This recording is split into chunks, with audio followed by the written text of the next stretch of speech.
ভবশান্তিতে আপনাকে স্বাগত জানাই। সর্বপ্রথম আজ এক মহামান্বিত পরিবেশ, এই সুন্দর এক মহামান্বিত পরিবেশে আজ আমরা এখানে উপস্থিত হয়েছি ভগবৎ কথামৃত আস্বাদনের উদ্দেশ্যে। যোগী মুনি ঋষি গন্ধর্ব কিন্নর দেবতা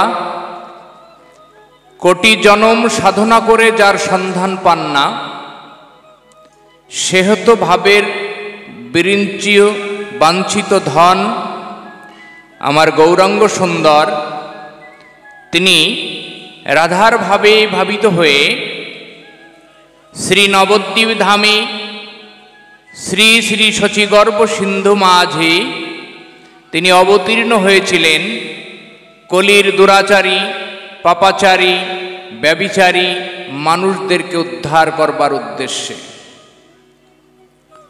সুন্দর এক মহামান্বিত পরিবেশে আজ আমরা এখানে উপস্থিত হয়ে সর্বপ্রথম শ্রীগুরুর চরণ বন্দনা করে আমরা আজ সর্বপ্রথম আস্বাদন করব সনাতন ধর্মের ইতিহাসের এক সর্বশ্রেষ্ঠ ধর্মগ্রন্থ শ্রীমদ্ ভগবদ্ গীতা।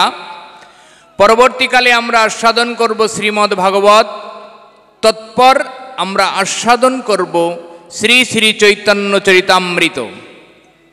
আমরা আস্বাদন করব আজ ভগবৎ কথামৃতের গুচ্ছ আস্বাদিত অর্থ সহ আস্বাদন তত্ত্ব।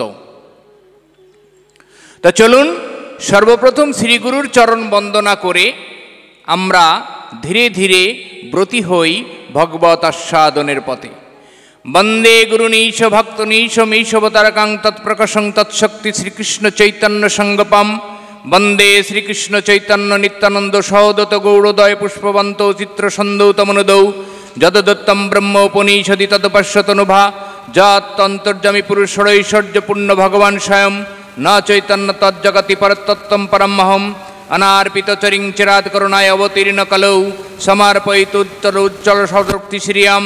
হরিপুরট সুন্দর দ্যুতি কদম্ব সন্দীপিত সদা হৃদয় কন্দরে স্ফুত বাসচি নন্দন। রাধাকৃষ্ণ প্রণয় বিকৃতিলাদিনী শক্তিরশ্মা দেকাত্তনব বিভু বিভু বন্ধো গতম গতো গতা চৈতন্যক্ষং প্রকট মধুনন্তদ্দুঃখম চক্তমাপ্তম। রাধার ভাবদূতি সুবলিত কৃষ্ণ নৌমি স্বরূপম। রাধার প্রণয় মহিমা কীদৃশ্য বানৈবা সদ্যম যম মধুরিমা কীদৃশ্য বামদীয় শক্কং চস্য মদনুভবত তদ্ভড্ডলবাদীন শচিগর্ভ সিন্ধু হরিন্দু পঞ্চতত্তত্ত্ব কৃষ্ণ ভক্ত রূপ স্বরূপম ভক্তবতরম ভক্তাক্ষ নমামি ভক্ত শক্তিকাম। হরে কৃষ্ণ কৃষ্ণ কৃষ্ণ হরে হরে জয় জয় নিতাই গৌর প্রেমানন্দে। একবার হরি বলো। জয় জয় শ্রীকৃষ্ণ, জয় জয় গৌর প্রভু। সর্বপ্রথম শ্রীগুরুর চরণ বন্দনা করে দেহস্থিত আজ্ঞা চক্রে পরমব্রহ্ম তথা পরমাত্মার জ্যোতিরূপ দর্শন করে আজ আমরা এখানে উপস্থিত হয়েছি ভগবৎ কথামৃত আস্বাদনের অভিলাষে। তো চলুন সর্বপ্রথম আমরা আস্বাদন করব শ্রীমদ্ ভগবদ্ গীতা। শ্রীমদ্ ভগবদ্ গীতা পৃথিবীর ইতিহাসে এক সর্বশ্রেষ্ঠ ধর্মগ্রন্থ। এই শ্রীমদ্ ভগবদ্ গীতা শুধুমাত্র হিন্দু সনাতন ধর্মে নয়, পৃথিবীর মহৎ মহৎ আধ্যাত্মিক চিন্তাশীল ব্যক্তিগণ, পৃথিবীর উন্নতশীল দেশের আধ্যাত্মিক যোগীগণ, পৃথিবীর বড় বড় দেশের মহান মহান ব্যক্তিগণ এই গীতা ধর্মকে, গীতা গ্রন্থকে প্রাধান্য দিয়েছেন। পৃথিবীর ইতিহাসে শ্রীমদ্ ভগবদ্ গীতা এক সর্বশ্রেষ্ঠ ধর্মগ্রন্থ। আমরা হিন্দু সনাতন ধর্মের যতগুলি গ্রন্থ আমরা আস্বাদন করি না কেন, সব গ্রন্থগুলি ভগবানের পরোক্ষ বাণী, অর্থাৎ ভগবান কোনো ভক্তকে মাঝখানে রেখে তার নির্দেশাবলী নির্দেশ দিয়েছেন। কিন্তু শ্রীমদ্ ভগবদ গীতা এমন একখানি ধর্মগ্রন্থ, যে ধর্মগ্রন্থে পুরুষোত্তম ভগবান শ্রীকৃষ্ণ বেদের নির্যাসকে তুলে নিয়ে 574খানা শ্লোকের মধ্যে দিয়ে ভক্তবার অর্জুনকে সামনে রেখে আপমার জনসাধারণকে উদ্দেশ্য করে, আপমার সাধু সমাজকে উদ্দেশ্য করে গীতার এক অভূতপূর্ব আধ্যাত্ম জ্ঞান তিনি দান করেছেন। এই গীতার যে আধ্যাত্ম জ্ঞান আমরা পেয়ে থাকি, এটা মহাজনগণ কীর্তন করেন যে মহাভারতের এক প্রক্ষিপ্ত অংশ থেকে শ্রীমদ্ ভগবদ গীতা তুলে নেওয়া হয়েছে। আমরা যারা শ্রীমদ্ মহাভারত অধ্যয়ন করেছি তারা দেখেছি শ্রী মহাভারত খানিতে 18টা অধ্যায় বিদ্যমান। এই 18টা অধ্যায়ের মধ্যে ভীষ্ম পর্বের মধ্যে শ্রীমদ্ ভগবদ গীতা বিদ্যমান। আমরা জানি মহাভারতে এক ভয়াবহ সংগ্রাম অনুষ্ঠিত হয়েছিল কুরুক্ষেত্রের যুদ্ধের প্রাঙ্গণে কৌরব পক্ষ এবং পাণ্ডব পক্ষের মধ্যে। সেই ভয়াবহ সংগ্রামের প্রারম্ভে ভগবান শ্রীকৃষ্ণ অর্জুনের সারথী রূপে পাণ্ডব পক্ষের হয়ে প্রথম সেনাপতি হিসাবে এসেছিলেন মহামতি শ্রীমান অর্জুন। তেমনি উল্টো দিকে কৌরব পক্ষের হয়ে প্রথম সেনাপতি হিসাবে এসেছিলেন শ্রীমতী ভীষ্মদেব। এই শ্রীমান ভীষ্মদেব কুরুক্ষেত্রের প্রাঙ্গণে কৌরব পক্ষের হয়ে সেনাপতি হিসাবে তিনি যুদ্ধ করতে এসেছিলেন। কুরুক্ষেত্রের যুদ্ধটা সুসংগঠিত হয়েছিল 18 দিন। মহামতি ভীষ্মদেব যুদ্ধ করেছিলেন 10 দিন, গুরুর দ্রোণাচার্য যুদ্ধ করেছিলেন 5 দিন। এই 10 দিন যুদ্ধ করবার প্রাককালে ভীষ্মদেব যখন সরসজ্জায় শায়িত হলেন, তখনই ভগবান শ্রীকৃষ্ণ অর্জুনকে ডেকে নিয়ে গীতার এই আধ্যাত্ম জ্ঞানটা দান করলেন। শুধুমাত্র ভগবান শ্রীকৃষ্ণ অর্জুনকে কুরুক্ষেত্রের প্রাঙ্গণে গীতার এই আধ্যাত্ম জ্ঞান দান করেননি। আমরা যারা শ্রীমদ্ ভাগবত অধ্যয়ন করেছি তারা দেখেছি শ্রীমদ্ ভাগবত গ্রন্থখানিতে 2টি খণ্ড আর 12টি স্কন্ধ বিদ্যমান। এই 2টি খণ্ড এবং 12টি স্কন্ধের মধ্যে 11তম স্কন্ধে ভগবান শ্রীকৃষ্ণ উদ্ধবকে গীতার এই জ্ঞান দান করেছিলেন। আমরা যারা গীতা অধ্যয়ন করেছি তারা দেখেছি শ্রীমদ্ ভগবদ গীতা গ্রন্থখানি 18টা অধ্যায় এবং 700টা শ্লোকের সমন্বয়ে সুসংগঠিত। এই 18টা অধ্যায়কে ভগবান শ্রীকৃষ্ণ যোগের সঙ্গে তুলনা করলেন। 18টা অধ্যায়কে তিনি নাম দিলেন বিষাদযোগ, সাংখ্যযোগ, বিষাদ সাংখ্য কর্ম জ্ঞান সন্ন্যাস ধ্যান জ্ঞান অক্ষর রাজবিদ্যা বিভূতি বিশ্বরূপ ভক্তি ক্ষেত্র গুণত্রয় পুরুষ দৈবাসুর সদ্যত্রয় এবং শেষ অধ্যায় মোক্ষ যোগ। প্রত্যেকটা অধ্যায়কে ভগবান শ্রীকৃষ্ণ যোগের সঙ্গে তুলনা করলেন। আমরা যারা গীতা অধ্যয়ন করেছি তারা দেখেছি শ্রীমদ্ ভগবদ গীতার মধ্যে 4টি কেন্দ্রীয় চরিত্র আছে। এক পুরুষোত্তম ভগবান শ্রীকৃষ্ণ, 2 অর্জুন, 3 সঞ্জয় এবং 4র্থ ব্যক্তিত্ব কৌরব পক্ষের অন্ধ রাজা ধৃতরাষ্ট্র। সমগ্র গীতার মধ্যে এই 4 জনের কথোপকথনে 700টা শ্লোকের সমন্বয়ে শ্রীমদ্ ভগবদ গীতা স্বয়ং সম্পূর্ণ। সমগ্র গীতার মধ্যে 700টি শ্লোক বিদ্যমান। এই 700টা শ্লোকের মধ্যে ভগবান পুরুষোত্তম শ্রীকৃষ্ণ 574টা শ্লোক বর্ণনা করলেন, 85টি শ্লোক বর্ণনা করলেন অর্জুন, 40টি শ্লোক বর্ণনা করলেন সঞ্জয় এবং 1টি মাত্র শ্লোক বর্ণনা করলেন তিনি ধৃতরাষ্ট্র। আমরা যারা গীতা অধ্যয়ন করেছি তারা দেখেছি ধৃতরাষ্ট্র যে একটিমাত্র শ্লোক বর্ণনা করেছিলেন সেটা গীতার প্রথম অধ্যায়, নাম অর্জুনের বিষাদযোগ। এই বিষাদযোগে 46খানা শ্লোক বিদ্যমান। এই 46খানা শ্লোকের মধ্যে মহামতি ভীষ্মদেব সঞ্জয়ের কাছে জিজ্ঞাসা করলেন, ধর্মক্ষেত্রে কুরুক্ষেত্রে সমবেত যদুষ্যম মামকা পাণ্ডবশ্চব্য কিঙ্কবর্ত সঞ্জয়। বাংলা মানে করলে এটাই দাঁড়ায়, হে সঞ্জয়, ধর্মক্ষেত্রে কুরুক্ষেত্রে উপস্থিত হয়ে আমার এবং পাণ্ডুর পুত্রগণ কি করলেন সঞ্জয়, তুমি আমাকে বলো। এখান থেকেই গীতার প্রারম্ভিকতা শুরু হলো। তো মহাজনগণ বললেন, যা আছে বিশ্বব্রহ্মাণ্ডে তা যদি দেহভাণ্ডে থাকে, আর যা আছে বিশ্বব্রহ্মাণ্ডে সবই দেহভাণ্ডের মধ্যে যদি বিরাজমান হয়, তাহলে আমরা চর্মচক্ষে যা দর্শন করি, চন্দ্র সূর্য গ্রহ তারা নক্ষত্র জঙ্গমাদি সমস্ত কিছুই দেহভাণ্ডের মধ্যে বিরাজমান আছে। তা যদি না থাকে তাহলে মহাজনের বাণী কিন্তু বাবা মিথ্যা হয়ে যায়।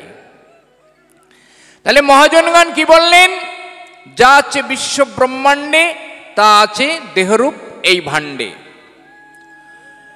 গীতা হচ্ছে পৃথিবীর ইতিহাসে তথা সনাতন ধর্মের ইতিহাসে তথা হিন্দু জাতির এক সর্বশ্রেষ্ঠ ধর্মগ্রন্থ। যে ধর্মগ্রন্থকে মহাজনগণ বেদের নির্যাস হিসাবে তুলনা করেছেন। আমরা জানি হিন্দু সনাতন ধর্মের সর্বশ্রেষ্ঠ ধর্মগ্রন্থ সেটি হলো বেদ। আমাদের চারখানি বেদ সনাতন ধর্মের মধ্যে বিদ্যমান আছে। এক ঋক, সাম, যজু এবং অথর্ববেদ। এই বেদকে যে দুটি ভাগে মহাজনগণ ভাগ করলেন, এক নাম দিলেন বেদের জ্ঞানকাণ্ড, আরেকটি নাম দিলেন বেদের কর্মকাণ্ড। মহাজনগণ কীর্তন করলেন, বেদের জ্ঞানকাণ্ডের মধ্যে বিদ্যমান আছে আধ্যাত্মিক জীবনযাত্রা, আর কর্মকাণ্ডের মধ্যে বিদ্যমান আছে মানুষের বাহ্যিক জীবনশৈলী। সারা পৃথিবীতে মহাজনগণ তথা আধ্যাত্মিক যোগীগণ তথা আধ্যাত্ম চিন্তাশীল ব্যক্তিগণের একটাই প্রশ্ন, যে মানুষ কেন পৃথিবীতে আসে, আর মানুষ পৃথিবীতে জন্ম নিয়ে কোন কর্মের মধ্যে এগিয়ে গেলে মানুষ তার পূর্বের জায়গায় ফিরে যেতে পারে। এই প্রশ্নটা পৃথিবীর আধ্যাত্ম চিন্তাশীল সমগ্র ব্যক্তির এক চির সনাতন প্রশ্ন। এই প্রশ্নের উত্তর খুঁজতে গিয়েই আমরা ভাগবত কথামৃত আস্বাদন করি, আমরা গীতা, ভাগবত, পুরাণ, 14 শাস্ত্র সমস্তকে অধ্যয়ন করে সেটাকে বুঝে নেবার চেষ্টা করি। এই প্রশ্নের উত্তর মানুষের জীবনের শ্রেষ্ঠ উত্তর পাওয়া অবশ্যম্ভাবী। কেন মানুষ পৃথিবীতে আসে আর কেনই বা মানুষ পৃথিবী থেকে চলে যায়, আর মাঝের কিছুটা অংশ কোন কর্মের মধ্যে দিয়ে মানুষ গেলে পূর্বের অবস্থায় ফিরে যেতে পারে এবং সেই কর্মটা কি, এটাই আধ্যাত্ম চিন্তাশীল ব্যক্তির এক অভূতপূর্ব প্রশ্ন। গীতার মধ্যে পুরুষোত্তম ভগবান শ্রীকৃষ্ণের কাছে অর্জুন অষ্টম অধ্যায়, সেই অধ্যায়ের নাম বিষাদ সাংখ্য কর্ম জ্ঞান সন্ন্যাস ধ্যান জ্ঞান অক্ষর ব্রহ্মযোগ। গীতার দশম অধ্যায়, অষ্টম অধ্যায় অক্ষর ব্রহ্মযোগ। এই অক্ষর ব্রহ্মযোগে ভগবান শ্রীকৃষ্ণের কাছে অর্জুন 7খানা প্রশ্ন করেছিলেন। প্রথম নম্বর এবং দ্বিতীয় নম্বর শ্লোকে অর্জুন ভগবানের কাছে জানতে চেয়েছিলেন, হে পুরুষোত্তম ভগবান, কিম তৎ ব্রহ্ম কিম অধ্যত্তম কিম কর্ম অধিভূতম কিম উচ্চতে অধিদৈবকত্রয় মধুসূদন প্রয়াণকালে গেয়সী নিয়তাভি। অক্ষর ব্রহ্মযোগ অষ্টম অধ্যায়ের প্রথম এবং দ্বিতীয় নম্বর শ্লোকে অর্জুনের এবং ভগবানের কথোপকথনে ভগবান শ্রীকৃষ্ণ অর্জুনের কাছে 7খানা প্রশ্ন করেছিলেন। অর্জুন জানতে চেয়েছিলেন যে 7খানা প্রশ্নের শেষতম প্রশ্নে প্রয়াণশীল ব্যক্তি অর্থাৎ মৃত্যু পথযাত্রী ব্যক্তির কর্তব্য কি।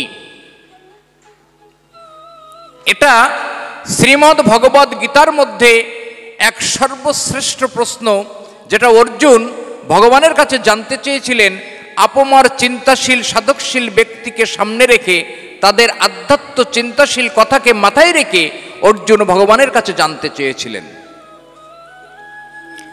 ঠিক এই একই প্রশ্ন গীতার মধ্যে ভগবান এর কাছে অর্জুন যে প্রশ্নটা করেছিলেন, প্রয়াণকালে গেয়সবি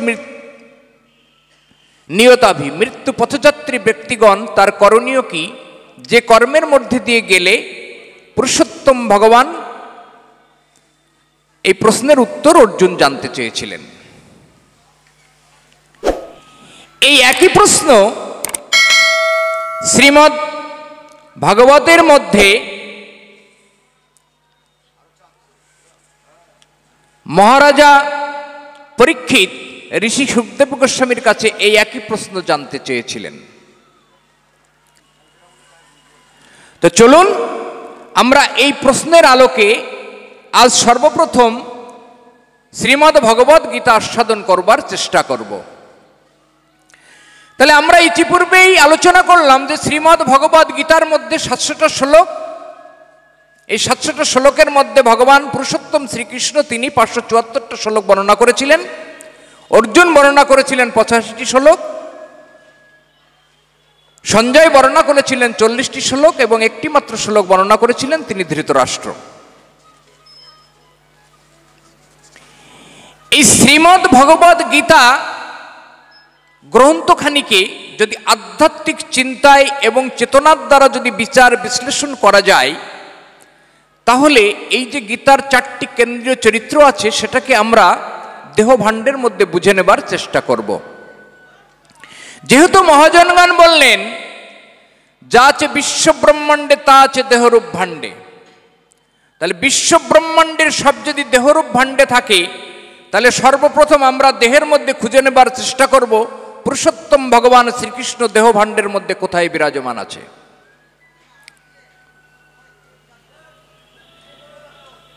গীতার 10ম অধ্যায়ে বিষাদ সাংখ্য কর্ম জ্ঞান সন্ন্যাস ধ্যান জ্ঞান অক্ষর রাজবিদ্যা বিভূতি যোগ গীতার 10ম অধ্যায়।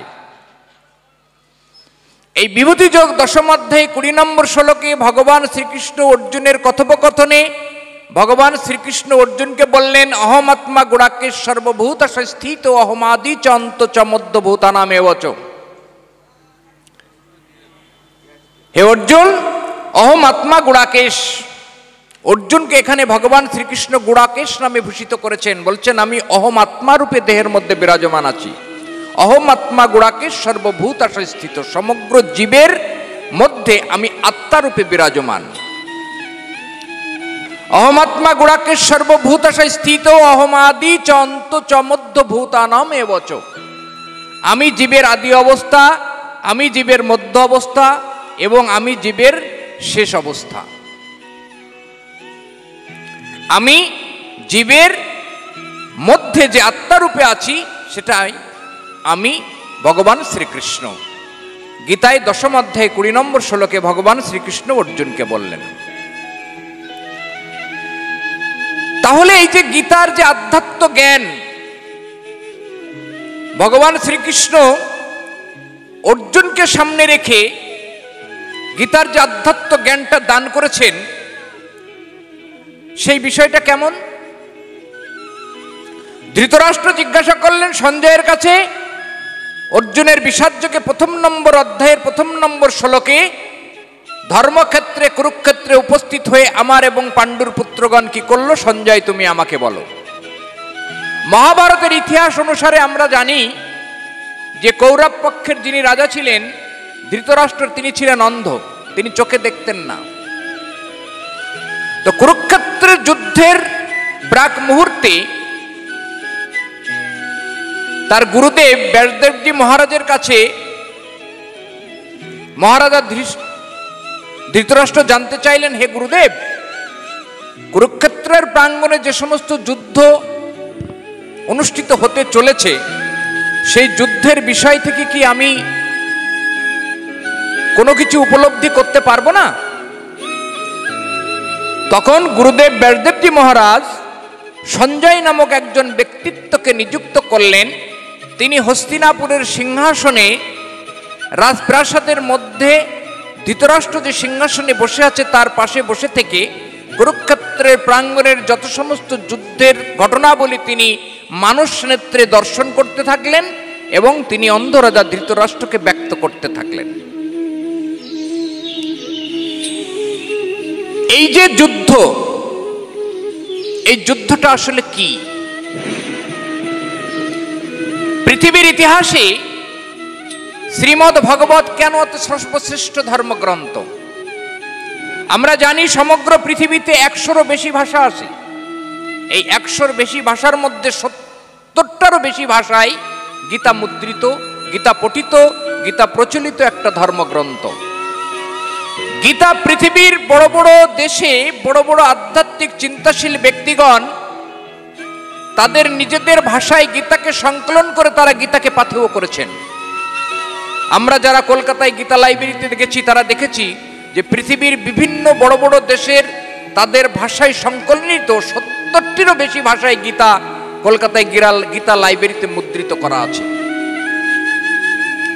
গীতা গ্রন্থখানি এমন একটা ধর্মগ্রন্থ যে ধর্মগ্রন্থকে বেদের নির্যাস বলা হয়। অর্থাৎ বেদের যে দুটি কাণ্ড আছে, জ্ঞানকাণ্ড এবং কর্মকাণ্ড, এই জ্ঞানকাণ্ডে এক নাম দিয়েছেন মহাজনগণ উপনিষদ। আমাদের হিন্দু সনাতন ধর্মের 12খানা উপনিষদ বিদ্যমান। এই হিন্দু সনাতন ধর্মের 12টা উপনিষদ হিন্দু সনাতন ধর্মের মূল স্তম্ভ। এই সনাতন ধর্মের মূল স্তম্ভ যে উপনিষদ, এই উপনিষদের সারকে সংগ্রহ করে ভগবান শ্রীকৃষ্ণ গীতারে আধ্যাত্ম জ্ঞান দান করেছেন। গীতা যে উপনিষদের সার, গীতার মধ্যে ভগবান শ্রীকৃষ্ণ 18 বার এই কথাটি উল্লেখ করেছেন প্রত্যেকটা অধ্যায়ের শেষে। গীতার প্রথম অধ্যায় অর্জুনের বিষাদযোগ, এখানে 46টা শ্লোক বিদ্যমান আছে। এই 46টা শ্লোকের শেষে ভগবান শ্রীকৃষ্ণ অর্জুনকে বললেন, নং তৎসদিতি শ্রীমদ্ ভগবদ গীতাসু উপনিষৎসু ব্রহ্মবিদ্যা যোগশাস্ত্রে শ্রীকৃষ্ণ অর্জুন সংবাদে বিষাদ যোগ ইতি প্রথম অধ্যায়।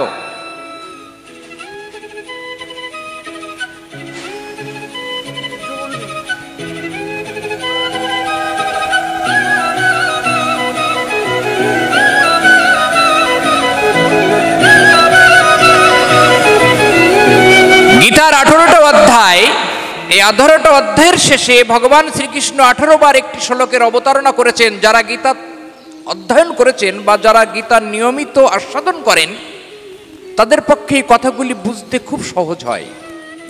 গীতার 18টা অধ্যায়ের শেষে 18 বার ভগবান শ্রীকৃষ্ণ একটি মাত্র শ্লোক অবতারণা করেছেন।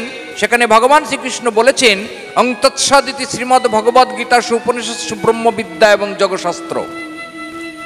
গীতার প্রথম অধ্যায় অর্জুনের বিষাদযোগ 46টা শ্লোক এখানে বিদ্যমান।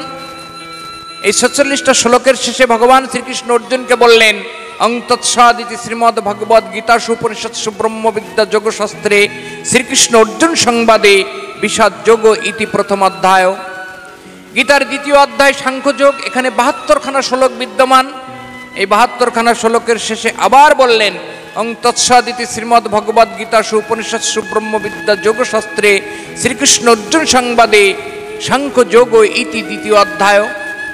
প্রত্যেকটা অধ্যায়ের শেষে ভগবান 18 বার গীতার মধ্যে এই শ্লোকটার অবতারণা করলেন।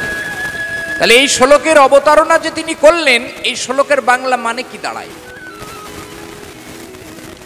অং তৎসদিতি শ্রীমদ্ ভগবদ গীতাসু উপনিষৎসু ব্রহ্মবিদ্যা এবং যোগশাস্ত্র। গীতা উপনিষদের সার, সু উপনিষৎসু। গীতা উপনিষদের সার, গীতা ব্রহ্মবিদ্যা এবং গীতা যোগশাস্ত্র। তাহলে গীতা একাধারে একটা গ্রন্থ হলেও মূলত গীতা তিনটি গ্রন্থের সমন্বয়ে সুসম্পন্নিত হয়েছে। এক গীতা উপনিষদের সার, এক গীতা ব্রহ্মবিদ্যা, আর এক গীতা যোগশাস্ত্র। গীতার মধ্যে ভগবান অর্জুনকে সুনিশ্চিত করলেন। তাহলে বেদ থেকে উৎপত্তি হয়েছে উপনিষদ। হিন্দু সনাতন ধর্মের 13টা উপনিষদ বিদ্যমান, আর এই উপনিষদের সারকে সংগ্রহ করে ভগবান শ্রীকৃষ্ণ গীতার এই আধ্যাত্ম জ্ঞান অর্জুনকে সামনে রেখে দান করলেন। মহাজনগণ বলছেন যে গীতার এই জ্ঞান, গীতার এই আধ্যাত্ম জ্ঞান, এটা কোনো রক্তক্ষয়ী সংগ্রাম নয়। এটা মানুষের হৃদয়ে সৎ গুণের সঙ্গে অসৎ গুণের এক অভূতপূর্ব এক দ্বন্দ্ব। প্রমাণ, আমাদের ভারতবর্ষের একজন শ্রেষ্ঠ ব্যক্তিত্ব শ্রী মহাত্মা গান্ধী। তিনি ভারতবর্ষ স্বাধীনতা করবার জন্যে এক অগ্রণী ভূমিকা পালন করেছিলেন ভারতবর্ষ স্বাধীনতার উত্তর প্রাককালে। তিনি গুজরাটি ভাষায় সর্বপ্রথম অনাসক্ত যোগ নিয়ে একটা গীতা ভাষ্য রচনা করেছিলেন। পরবর্তীকালে আমাদের কলকাতা ইউনিভার্সিটির প্রাক্তন উপাচার্য ডক্টর সতীশচন্দ্র দাশগুপ্ত মহাশয় সেই অনাসক্ত যোগ নামক গীতার ভাষ্য গান্ধী ভাষ্য নাম দিয়ে বাংলা ভাষায় অনুবাদ করেছেন। সেখানে ভূমিকাতে মহাত্মা গান্ধী একটা কথা লিখেছেন যে গীতার এই যুদ্ধ কোনো রক্তক্ষয়ী সংগ্রাম নয়, এটা মানুষের অন্তরে সৎ গুণের সঙ্গে অসৎ গুণের এক অভূতপূর্ব দ্বন্দ্ব। তাই যদি না হয় তাহলে মহাজনগণ কেন বলবেন যা আছে বিশ্বব্রহ্মাণ্ডে তা আছে দেহরূপ ভাণ্ডে? বিশ্বব্রহ্মাণ্ডের সব যদি দেহ ভাণ্ডে থাকে তাহলে গীতা, ভাগবত, পুরাণ, চন্দ্র, সূর্য, গ্রহ, তারা সব দেহ ভাণ্ডের মধ্যে বিরাজমান আছে। তো চলুন আমরা আজ গীতার এই আধ্যাত্ম তত্ত্বকে দেহ ভাণ্ডের মধ্যে খুঁজে নেবার চেষ্টা করব। গীতার প্রথম অধ্যায়ে ধৃতরাষ্ট্র জিজ্ঞাসা করছেন সঞ্জয়ের কাছে, ধর্মক্ষেত্রে কুরুক্ষেত্রে সমবেত যদুষ্যম মামুকা পাণ্ডবশ্চব্য কিঙ্কুবর্ত সঞ্জয়। অর্থাৎ ধর্মক্ষেত্রে কুরুক্ষেত্রে উপস্থিত হয়ে আমার এবং পাণ্ডুর পুত্রগণ কি করলো সঞ্জয়, তুমি আমাকে বলো। কে বলছেন? ধৃতরাষ্ট্র বলছেন। তিনি কে? কৌরব পক্ষের এক রাজা। তিনি কাকে বলছেন? সঞ্জয়কে বলছেন। কি বলছেন? যে আমার পুত্রগণ এবং পাণ্ডুর পুত্রগণ ধর্মক্ষেত্রে কুরুক্ষেত্রে উপস্থিত হয়ে কি করছে সঞ্জয়, তুমি আমাকে বলো। এখান থেকেই গীতার উৎপত্তি পথ অবলোকন হয়েছে। তো গীতা আমরা যারা অধ্যয়ন করেছি আমাদের মনে প্রশ্ন উঠতেই পারে যে একটি মাত্র জায়গা, তার নাম ধর্মক্ষেত্রই বা কেন আর কুরুক্ষেত্রই বা কেন? একই স্থান যেখানে এক ভয়াবহ সংগ্রাম অনুষ্ঠিত হয়েছিল সেই জায়গাটার নাম দুটি কেন, ধর্মক্ষেত্র আর কুরুক্ষেত্র? মহাজনগণ বলছেন ধর্মক্ষেত্র শব্দটাকে যদি সন্ধি বিচ্ছেদের সাহায্য নিয়ে ভাঙা যায় তাহলে দুটি শব্দের উৎপত্তি হয়, এক ধর্ম যুক্ত ক্ষেত্র, ধর্মক্ষেত্র। আর কুরুক্ষেত্র শব্দটাকে যদি ভাঙা যায় তাহলে কুরু যুক্ত ক্ষেত্র, কুরুক্ষেত্র। তাহলে ধর্মযুক্ত ক্ষেত্র ধর্মক্ষেত্র আর কুরুযুক্ত ক্ষেত্র কুরুক্ষেত্র। ধর্মক্ষেত্র বলতে আমরা বুঝি এক শান্তশীল, এক চিন্তাশীল, মননশীল, এক অভূতপূর্ব শান্তিময় অবস্থা। আর কুরুক্ষেত্র বলতে আমরা বুঝি অশান্তশীল, চঞ্চলতাময়, এক অশান্তপূর্ণ অবস্থা। উদাহরণ, পাশের বাড়িতে যদি ঝগড়া লাগে তাহলে আমরা বলি দেখো কুরুক্ষেত্র বেঁধে গিয়েছে। তাহলে কুরুক্ষেত্র বলতে আমরা বুঝি অশান্তময় একটা পরিস্থিতি। আর ধর্মক্ষেত্র বলতে আমরা বুঝি যেখানে কথা, কীর্তন, ভাগবত আস্বাদী, আস্বাদন ইত্যাদি অনুষ্ঠান স্বয়ংসম্পূর্ণ হয়, সেই জায়গাটাকে ধর্মক্ষেত্র বলতে আমরা বুঝি। তাহলে একই জায়গা যেখানে যুদ্ধ অনুষ্ঠিত হয়েছিল সেই জায়গাটার নাম একাধারে কুরুক্ষেত্র আর একধারে ধর্মক্ষেত্র কেন? মহাজনগণ কলম দিলেন, যা আছে বিশ্ব ব্রহ্মাণ্ডে সব যদি দেহভাণ্ডে থাকে, তাহলে গীতার এই যুদ্ধটা আজ আমরা দেহভাণ্ডের মধ্যে বুঝে নেবার চেষ্টা করব। কুরুযুক্ত ক্ষেত্র কুরুক্ষেত্র, আর ধর্মযুক্ত ক্ষেত্র ধর্মক্ষেত্র। ক্ষেত্র বলতে আমরা একটি স্থানকে বুঝি। এই দেহটা যদি ক্ষেত্র হয়, এই দেহটাকে যদি আমরা ক্ষেত্ররূপে আখ্যায়িত করি, এই দেহটা যদি ক্ষেত্ররূপে আখ্যায়িত করা হয় বা আপনাদের সামনে তুলে ধরা হয়, তাহলে আপনারাই বা মানবেন কেন? যদি ভগবান বলেন তাহলে তো নিশ্চয়ই মানা যায়। তো চলুন গীতার 13শ অধ্যায় ক্ষেত্র ক্ষেত্রজ্ঞ বিভাগ যোগ। গীতার 13তম অধ্যায় ক্ষেত্র ক্ষেত্রজ্ঞ বিভাগ যোগে ভগবান শ্রীকৃষ্ণ এবং অর্জুনের কথোপকথনে অর্জুন ভগবানের কাছে জানতে চাইছেন, হে পুরুষোত্তম ভগবান শ্রীকৃষ্ণ, ক্ষেত্র ক্ষেত্রজ্ঞম চ এব জ্ঞানম জ্ঞেয় চ এব প্রকৃতিম পুরুষম চ এব বেদিতুম ইচ্ছামি। গীতার 13তম অধ্যায়, সেই অধ্যায়ের নাম ক্ষেত্র ক্ষেত্রজ্ঞ বিভাগ যোগ। এই ক্ষেত্র ক্ষেত্রজ্ঞ বিভাগ যোগে ভগবান শ্রীকৃষ্ণের কাছে অর্জুন প্রথম নম্বর শ্লোকে জানতে চাইলেন, হে পুরুষোত্তম ভগবান, ক্ষেত্র ক্ষেত্রজ্ঞ কাকে বলে, পুরুষ প্রকৃতি কাকে বলে, জ্ঞান জ্ঞেয় কাকে বলে, বেদিতুম ইচ্ছামি, আমি জানতে ইচ্ছা করি। দ্বিতীয় নম্বর শ্লোকে ক্ষেত্র ক্ষেত্রজ্ঞ বিভাগ যোগে ভগবান শ্রীকৃষ্ণ অর্জুনকে বললেন, হে অর্জুন, হে তৃতীয় পাণ্ডব, হে ধনঞ্জয়, ইদম শরীরম ক্ষেত্রম ইতি অভিধীয়তে য এতদ্ভিত্তিক প্রাহু ক্ষেত্রজ্ঞ ইতি তত্ত্ববিদ। দ্বিতীয় নম্বর শ্লোকে ভগবান শ্রীকৃষ্ণ অর্জুনের প্রশ্নের উত্তরে বললেন যে এই দেহটাকে বলা হয় ক্ষেত্র, ইদম শরীরম ক্ষেত্রম ইতি অভিধীয়তে, অর্থাৎ ইহা আমার অভিমত। য এতদ্ভিত্তি, যিনি ইহা জানেন, সপ্রাহু ক্ষেত্রজ্ঞ ইতি তত্ত্ববিদ, যিনি দেহটাকে জানেন তিনি তত্ত্বজ্ঞ ব্যক্তি, তিনি ক্ষেত্রজ্ঞ ব্যক্তি, তিনি প্রকৃতপক্ষে ধার্মিক ব্যক্তি, তিনি প্রকৃতপক্ষে ধর্মপরায়ণ ব্যক্তি। তাহলে ভগবান শ্রীকৃষ্ণ যখন বললেন এই দেহটাই ক্ষেত্র, আর যিনি দেহটাকে জানেন তিনি একমাত্র ক্ষেত্রজ্ঞ বা ধার্মিক ব্যক্তি, তাহলে ধর্মকে অনুশীলনের আগে এই দেহটাকে নিয়ে একটু চর্চা করা উচিত, বা এই দেহটাকে নিয়ে একটু আলোচনা করা উচিত, বা যারা আমরা গুরুর ঘরে আস্বাদন করেছি গুরুর কাছ থেকে জেনে নেওয়া উচিত এই দেহটা আসলে কি। তাহলে ভগবান শ্রীকৃষ্ণ যিনি দেহের মধ্যে তিনি আত্মারূপে বিরাজমান আছেন, তিনি ভগবান অর্জুনকে বললেন, অহম আত্মা গোড়াকে সর্বভূতার শ্রেষ্ঠ, আমি সমগ্র জীবের মধ্যে আত্মারূপে বিরাজমান আছি। অহম সর্বস্ব ঋদ্ধি সন্নিবিষ্টা, গীতার মধ্যে বললেন অহম সর্বস্ব ঋদ্ধি সন্নিবিষ্টা, আমি সমগ্র জীবের হৃদয়ে বসবাস করি। সমগ্র জীবের হৃদয় বলতে কোথায় বুঝি? ভুরুযুগল আর বক্ষযুগল। এই বক্ষযুগলটা স্থূল দেহের বক্ষদেশ, হৃদয় দেশ। আমরা যে বক্ষদেশটা দেখি এটা স্থূল দেহের হৃদয় দেশ। আর এই স্থূল দেহের মধ্যে আর একটা সূক্ষ্ম দেহ আছে, সেই সূক্ষ্ম দেহটাকে, সূক্ষ্ম দেহের হৃদয় দেশে ভগবান শ্রীকৃষ্ণ তিনি অবস্থান করছেন। সূক্ষ্ম দেহের হৃদয় দেশ হচ্ছে ভুরুযুগলের মাঝখান কুটস্থতম স্থান, এখানে ভগবান শ্রীকৃষ্ণ বসবাস করছেন। প্রমাণ গীতার 15তম অধ্যায়।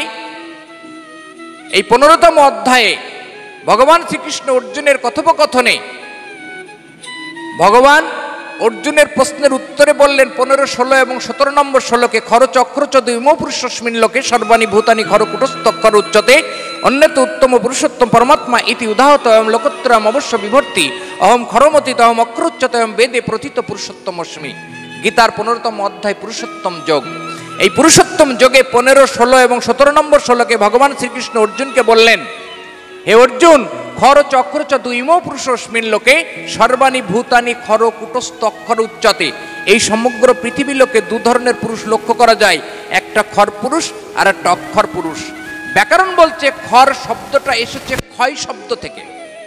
ক্ষয় শব্দে বিনাশশীল অবস্থা বা ধ্বংসশীল অবস্থাকে বুঝতে হবে, আর অক্ষর শব্দটা এসেছে অক্ষয় শব্দ থেকে, যা অবিনাশশীল অবস্থাকে বুঝতে হবে। যে জিনিস ধ্বংসপ্রাপ্ত হয় সেটা খর পুরুষের অন্তর্গত, আর যে জিনিস ধ্বংসপ্রাপ্ত হয় না সেটা অক্ষয় পুরুষের অন্তর্গত। এই পৃথিবীতে যা আমরা চর্মচক্ষে দর্শন করি, যার উৎপত্তি আছে তার ধ্বংস অনিবার্য, আর যার উৎপত্তি নেই তার ধ্বংস হয় না কখনো। মহাজনগণ বললেন, এই যে দেহটা, এই দেহটা 24টা তত্ত্ব নিয়ে গড়ে উঠেছে। পঞ্চভূত, ষড়রিপু, দশ ইন্দ্রিয়, মন, বুদ্ধি এবং অহংকার। পঞ্চভূত কি? জল, মাটি, বায়ু, অগ্নি, আকাশ। ষড়রিপু কি? কাম, ক্রোধ, লোভ, মোহ, মদ এবং ঐশ্বর্য। আর 10টা ইন্দ্রিয় কি?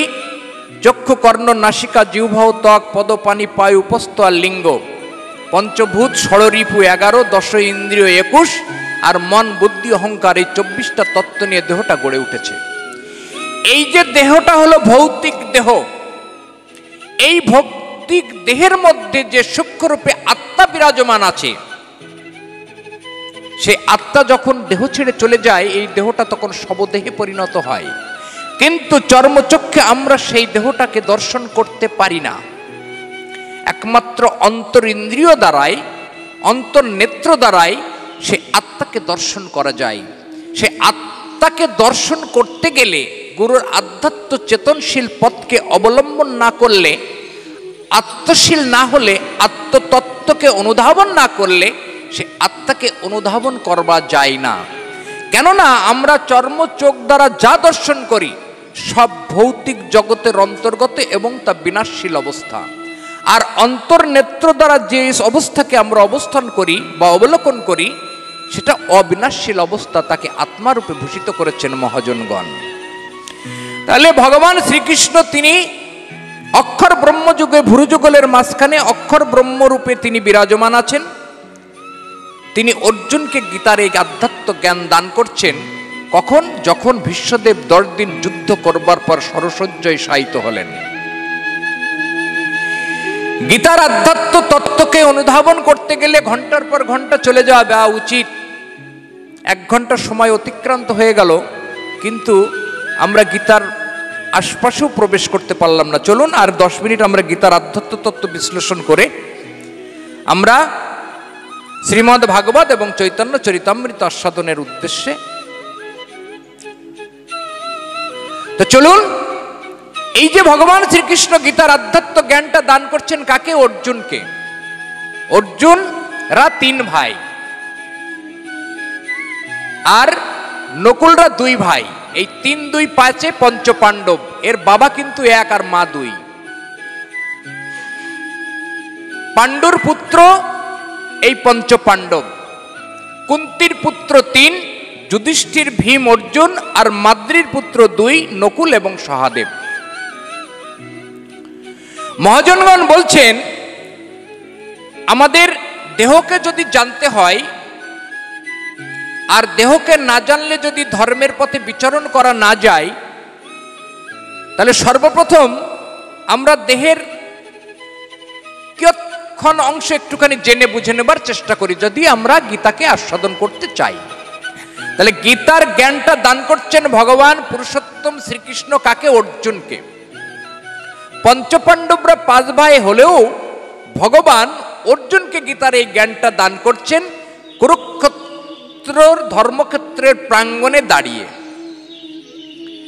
একটু আগে আমরা আস্বাদন করলাম দেহটা হলো ক্ষেত্র, আর এই ক্ষেত্রের সঙ্গে জুড়ে আছে ধর্ম, ক্ষেত্রের সঙ্গে জুড়ে আছে কুরু। অর্থাৎ এই দেহটা কখন ধর্মক্ষেত্রে পরিণত হয় আর কখন কুরুক্ষেত্রে পরিণত হয়। তো চলুন, কখন দেহটা ধর্মক্ষেত্রে পরিণত হয় একটু আস্বাদন করি। মহাজনগণ বললেন যে ধৃ ধাতুর সঙ্গে মন প্রত্যয় যুক্ত করে হয় ধর্ম। আর ধর্ম শব্দটাকে যদি ভাঙা যায় তাহলে 4টি বর্ণের মিলনে হয় ধর্ম। ধ যুক্ত, র যুক্ত, ম যুক্ত, ম, এই 4 বর্ণের মিলনে হয় ধর্ম। যিনি ধারণ করেন তিনি প্রকৃতপক্ষে ধর্ম পদবাচ্য অবস্থা লাভ করেন। কি ধারণ করেন? গীতার 18টা অধ্যায়ের শেষে ভগবান শ্রীকৃষ্ণ অর্জুনকে বললেন, গীতা উপনিষদের সার, গীতা ব্রহ্মবিদ্যা এবং গীতা যোগশাস্ত্র। উপনিষদ শব্দটাকে যদি ভাঙা যায় তাহলে উপযুক্ত, নিযুক্ত, সৎ 3টি বর্ণের মিলনে হয় উপনিষদ। ব্যাকরণ বলছে উপশব্দের অর্থ সন্নিকটে, কাছে, নিকটে, অবস্থাটাকে বলা হয় উপ। আর নিঃশব্দে নিশ্চয়, সৎশব্দে গমন। উপনিষদ গ্রন্থখানি অনুধাবন করলে কোনো কিছুর সমীপে বা কোনো কিছুর নিকটে চলে যাওয়া যায়, সেটাই উপনিষদ পদবাচ্য। আর কি বললেন? গীতা ব্রহ্মবিদ্যা, ব্রহ্মযুক্ত বিদ্যা। ব্রহ্ম শব্দ আমরা কাকে বুঝি? ব্রহ্ম বলতে আমরা সেই সত্তাকে বুঝি যাকে অবলম্বন করে এই জীবজগৎ ক্রিয়াশীল, যাকে অবলম্বন করে জীব সৃষ্টি জগৎ ক্রিয়াশীল, যাকে অবলম্বন করে প্রলয় জগৎ ক্রিয়াশীল, যাকে অবলম্বন করে সৃষ্টি স্থিতি ক্রিয়াশীল, যাকে অবলম্বন করে পিতা পুত্রকে সৃষ্টি করে, যাতে অবলম্বন করে জীব জীব উৎপন্ন করে, সেই সত্তাকে এক কথায় ব্রহ্ম বলা হয়। অর্থাৎ পিতা তার বীর্য সত্তাকে ধ্বংস করে সন্তান উৎপাদন করে, সেই বীর্য সত্তাকে এক কথায় ব্রহ্ম শব্দে অভিহিত করা হয়েছে। এই ব্রহ্মকে জানতে হয় কিসের দ্বারাই? বিদ্যার দ্বারাই। বিদ শব্দকে যদি ভাঙা যায় তাহলে কি হয়? বিদ শব্দের সঙ্গে আপ্রত্যয় যুক্ত করে হয় বিদ্যা। বিদ শব্দের অর্থ জানা, আ শব্দে আগম নিগম তত্ত্ব। আগম নিগম তত্ত্বটা হচ্ছে শরীরের মধ্যে যে বায়ুটা প্রবেশ করছে এটাকে বলা হয় আগম, আর যে বায়ুটা শরীরের বাইরে বেরিয়ে আসছে এটাকে বলা হয় নিগম। যে বায়ুটা শরীরের মধ্যে প্রবেশ করছে এটাকে বলা হয় পুরক, যে বায়ুটা শরীরের বাইরে বেরিয়ে আসছে এটাকে বলা হয় রেচক। আর রেচক পুরকের মাঝখানে যে অংশটা সেটাকে বলা হয় কুম্ভক। মহাজনগণ বলছেন ২১,৬০০ বার প্রত্যেকটা জীব বাতাসের আদান প্রদান ঘটে। আমরা যে মানব জাতি, আমরা ২১,৬০০ বার ২৪ ঘন্টায় প্রশ্বাস এবং নিঃশ্বাসের আদান প্রদান ঘটাই। অর্থাৎ ২১,৬০০ বার বাতাস থেকে অক্সিজেন গ্রহণ করি এবং ২১,৬০০ বার বাতাস বাইরে বের করে দিই। ১ মিনিটে ১৫ বার, ১ ঘন্টায় ৯০০ বার, ২৪ ঘন্টায় ২৪কে ৯০০ দিয়ে গুণ করলে ২১,৬০০ বার। শাস্ত্রে বলছে একবিংশতি সহস্র শতাধিক কামেশ্বরী জীবে জপতি সর্বদা চন্দ্র নন্দ্রময়ীম পরাম। মানুষ ইচ্ছাই করুক আর অনিচ্ছাই করুক ২১,৬০০ বার এই অজপা জপ করতে থাকে। তাই মহাজনগণ বললেন হকারে নির্গম সকারে প্রবেশন সদাকাল হইতেছে গমনাগমন, ইহাকে জানিলে আত্মা চৈতন্য ঈশ্বর হবে নবদ্বীপ সহ প্রত্যক্ষ গোচর। হংস শব্দে সহং অর্থে মনেতে জানিয়া, সং শব্দে সেই আমি দেখো ভাবিয়া। আমরা যে বাতাসটা গ্রহণ করছি সেটাকে হকার নাম দিয়েছেন মহাজনগণ, আর যেটাকে বেরিয়ে করে দিচ্ছি সেটাকে নাম দিয়েছেন সকার। হ আর স দুই পাকা হয় রবি শশী, মধ্য বিন্দু পরম ব্রহ্ম তনুতে প্রকাশী। এর মধ্যে একটা বিন্দু আছে সেটাকে বলা হয় অং। হস দুই পাকা করিয়াছে তন, বিন্দুরূপে পরমাত্মাকে করহ চিন্তন। বিন্দুরূপে সেই পরমাত্মাকে চিন্তন করতে গেলে এই ব্রহ্ম যুগলের মাঝখানে, ভুরু যুগলের মাঝখানে বিন্দুরূপে পরমাত্মাকে চিন্তন করতে হয়। হস দুই পাকা করিয়াছে তন, বিন্দুরূপে পরমাত্মাকে করহ চিন্তন। হস দুই পাকা ছেদন করা মানে আমরা যে পুরো বায়ুটা ভিতরে গ্রহণ করছি সেটাকে হয় ভিতরে আটকে দিতে হবে, নতুবা যে বাতাসটা বাইরে বেরিয়ে করছি যাকে রেচক বলছি সেটাকে বাইরে নিষ্কাশন করতে হবে। গীতার মধ্যে কর্মযোগে ভগবান শ্রীকৃষ্ণ অর্জুনকে বললেন অপানে জুহুবতী প্রাণম, প্রাণে জুহুবতী অপানম, প্রাণ অপান গতিরুদ্ধা, প্রাণম প্রাণহারা, প্রাণম প্রাণেষু জুহুবতী। এর বাংলা মানে করলে এটাই দাঁড়ায় যে প্রাণবায়ুতে অপানবায়ু আহুতি দিতে হবে, আর অপানবায়ুতে প্রাণবায়ু আহুতি দিলে প্রাণের যে অস্তিত্ব সেটাকে দেহধামের মধ্যে অবলোকন করা যাবে। আমরা যে বায়ুটা গ্রহণ করি সেই বায়ুর মহাজনগণ নাম দিয়েছেন প্রাণবায়ু। এই শরীরটা চলনশীল হবার জন্য ৪৯টা বায়ু শরীরের মধ্যে বিদ্যমান আছে। মহাজনগণ এই ৪৯টা বায়ুর মধ্যে 10টি বায়ুকে প্রদান করলেন, 5টা অন্তস্থ বায়ু আর 5টা বহিস্থ বায়ু। 5টা অন্তস্থ বায়ুর নাম দিলেন প্রাণ, অপান, সমান, উদান, ব্যান। 5টা বহিস্থ বায়ুর নাম দিলেন নাক, কুর্ম, ক্রিকর, দেবদত্ত এবং ধনঞ্জয়। এই 5টা অন্তস্থ বায়ু শরীরের মধ্যে আভ্যন্তরীণ ক্রিয়ায় হৃদয় দেশে প্রাণ, নাভিমূলে সমান আর নাভির নিম্ন দেশে আছে অপান। এই সমান, অপান, প্রাণ, সমান, ব্যান, এই 5 বায়ুর মধ্যে 3 বায়ু প্রধান, প্রাণ, সমান এবং অপান। আর 3 বায়ুর মধ্যে প্রাণবায়ু সর্বপ্রধান, হৃদয় দেশে যার অবস্থান। এই প্রাণবায়ুর উপরে প্রভাব বিস্তার করে আধ্যাত্ম সাধক তার আধ্যাত্ম পথকে সুনির্দিষ্ট করে। সেই জন্য উপনিষদের মধ্যে মহাজনগণ বললেন প্রাণ হি ভগবান, প্রাণ হি বিষ্ণু, প্রাণ হি শিব, প্রাণেন ধার্যতে লোকা সর্বম প্রাণময়ম জগৎ। এই প্রাণবায়ুর উপরে নির্ভর করে সমস্ত জীবজগৎ ক্রিয়াশীল। এই প্রাণকেই বলা হয় ভগবান, প্রাণকে বলা হয় প্রাণকৃষ্ণ, প্রাণকেই বলা হয় ব্রহ্মা, প্রাণকেই বলা হয় শিব, প্রাণকে বলা হয় বিষ্ণু। প্রাণেন ধার্যতে লোকা সর্বম প্রাণময়ম জগৎ। এই প্রাণবায়ুর উপরে নির্ভর করে এই জীবজগৎ ক্রিয়াশীল তথা এই দেহজগৎ ক্রিয়াশীল। এই যে পাঁচটা বায়ু শরীরের মধ্যে পঞ্চচক্রের মধ্যে বিরাজমান আছে। আমাদের শরীরের পিছনে আছে মেরুদণ্ড, এই মেরুদণ্ডের মধ্যে পাঁচটি চক্র বিরাজমান: মূলাধার, স্বাধিষ্ঠান, মণিপুর, অনাহত, বিশুদ্ধ এবং আজ্ঞা চক্র। এই পাঁচটা চক্রের মধ্যে পঞ্চভূত বিরাজমান: জল, মাটি, বায়ু, অগ্নি, আকাশ। এই পাঁচটা তত্ত্বের মধ্যে পঞ্চতত্ত্ব বিরাজমান: শ্রীকৃষ্ণ চৈতন্য মহাপ্রভু, নিত্যানন্দ, অদ্বৈত, গদাধর, শ্রীবাস। এই পাঁচটা তত্ত্বের মধ্যে পঞ্চ পাণ্ডব বিরাজমান: যুধিষ্ঠির, ভীম, অর্জুন, নকুল এবং সহদেব। গুজ্জ্বল লিঙ্গের মাঝখানে আছে মূলাধার চক্র, এখানে মৃত্তিকা তত্ত্বের স্থান। এখানে অবস্থান করছেন সহদেব তত্ত্ব বা নবদ্বীপ লীলায় গদাধর তত্ত্ব। তার একটু উপরে লিঙ্গমূল স্বাধিষ্ঠান তত্ত্ব, জলতত্ত্বের স্থান। এখানে চৈতন্য লীলার শ্রীবাস তত্ত্ব অবস্থান করছেন। আর দাপর যুগের পঞ্চপাণ্ডবের মধ্যে যুধিষ্ঠির, ভীম, অর্জুন, নকুল তত্ত্ব স্বাধিষ্ঠান চক্র লিঙ্গমূলে অবস্থান করছেন। তার একটু উপরে নাভিমূল তেজতত্ত্বের স্থান, এখানে অবস্থান করছেন অর্জুন। আর নবদ্বীপ লীলায় অদ্বৈত তত্ত্ব। তার একটু উপরে হৃদয় দেশ, দ্বাদশ দল পদ্ম বায়ুতত্ত্বের স্থান, এখানে অবস্থান করছেন ভীম। এবং চৈতন্য লীলায় যিনি আছেন তিনি নিত্যানন্দ প্রভু। তার একটু উপরে কণ্ঠদল আকাশদল তত্ত্ব, এখানে অবস্থান করছেন চৈতন্য মহাপ্রভু। আর পঞ্চপাণ্ডবের মধ্যে যুধিষ্ঠির। এই পঞ্চপাণ্ডব পঞ্চচক্রে বিদ্যমান হয়ে ভগবান শ্রীকৃষ্ণ এখান থেকে গীতার আধ্যাত্ম তত্ত্বকে বর্ণনা করছেন। অর্জুন নাভিমূলে তেজতত্ত্বে থেকে বিরাজমান হয়ে গীতার আধ্যাত্ম তত্ত্বকে অনুধাবন করছেন। কখন? 10 দিন যুদ্ধ করবার পর যখন ভীষ্মদেব সরসজ্জায় শায়িত হলেন। 10 দিন যুদ্ধ করবার পর ভীষ্মদেব যখন সরসজ্জায় শায়িত হলেন, তখন গীতারে আধ্যাত্ম তত্ত্বকে জ্ঞান দান করছেন। এই গীতারে আধ্যাত্ম তত্ত্ব তখন ধর্মক্ষেত্রে পরিণত হয়েছে। ধর্মক্ষেত্র বলতে কোনো পুরুষ যখন স্ত্রীর সংস্পর্শে যায়, কামের দ্বারা উৎপীড়িত হয়ে যখন সেই পুরুষ ফের নাসিয়াপদ থেকে বায়ুপদ নাভিমূলকে অতিক্রম করে, সেই মুহূর্তে সেই পুরুষের বীর্য স্খলন অনিবার্য হয়ে দাঁড়ায়।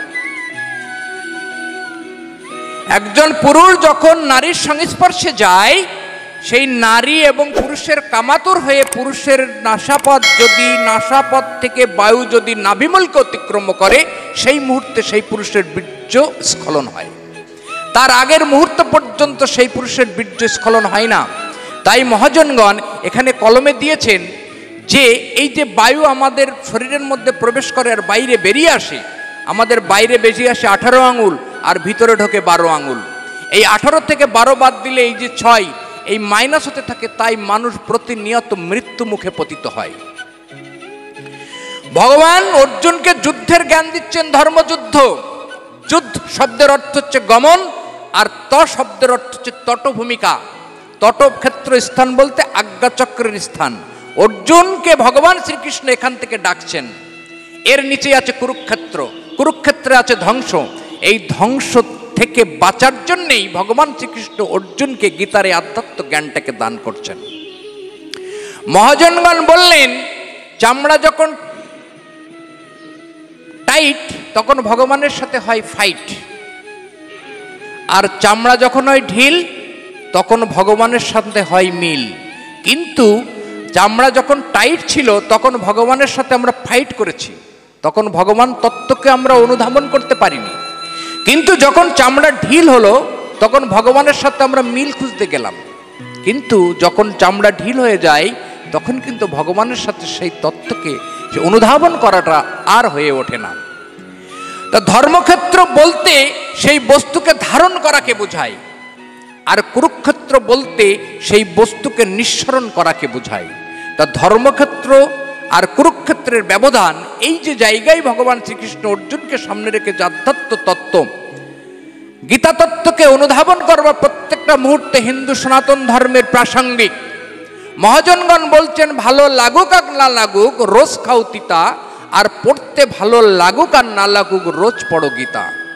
গীতা এমন একটা জিনিস, এমন একটা ধর্মগ্রন্থ যা পৃথিবীর ইতিহাসে এক সর্বশ্রেষ্ঠ ধর্মগ্রন্থ। যে ধর্মগ্রন্থ ভগবান শ্রীকৃষ্ণ অর্জুনকে সামনে রেখে প্রত্যক্ষ নির্দেশ দিয়েছেন, অর্থাৎ অর্জুনকে পাশে বসিয়ে রেখে আপমার জনসাধারণকে উদ্দেশ্য করে এক প্রত্যক্ষ নির্দেশ দান করেছেন 574টা শ্লোকের মধ্যে দিয়ে। এই 574টা শ্লোকের মধ্যে আছে হিন্দু সনাতন ধর্মের 13টা উপনিষদের সার তথা বেদের সার।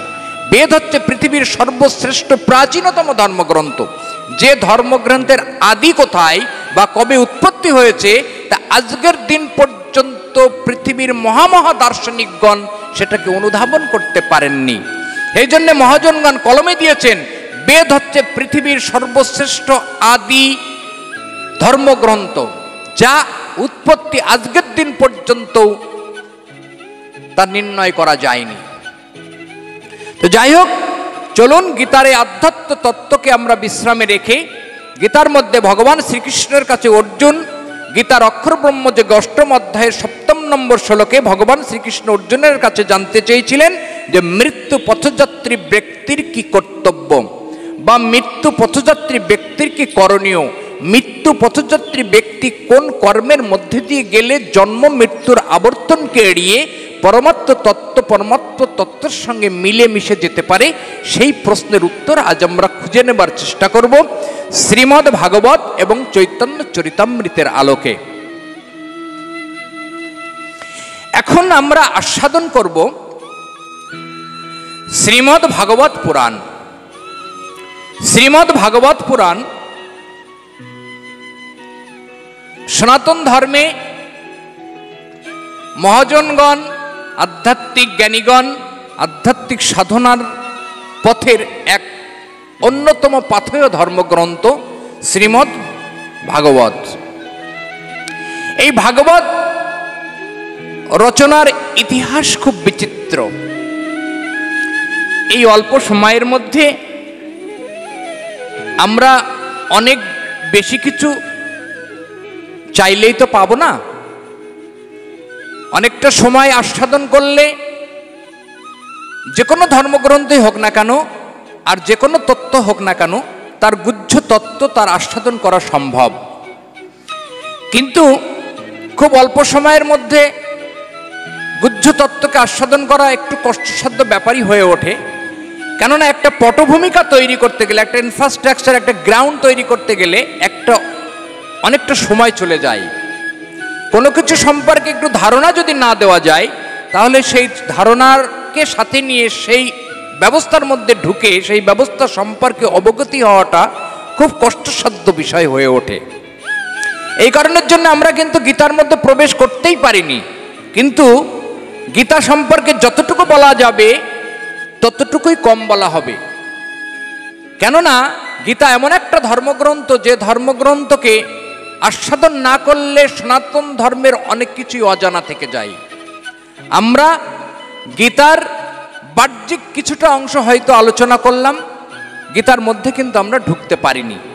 যাই হোক, আমরা এবার আস্বাদন করব শ্রীমদ্ ভাগবত।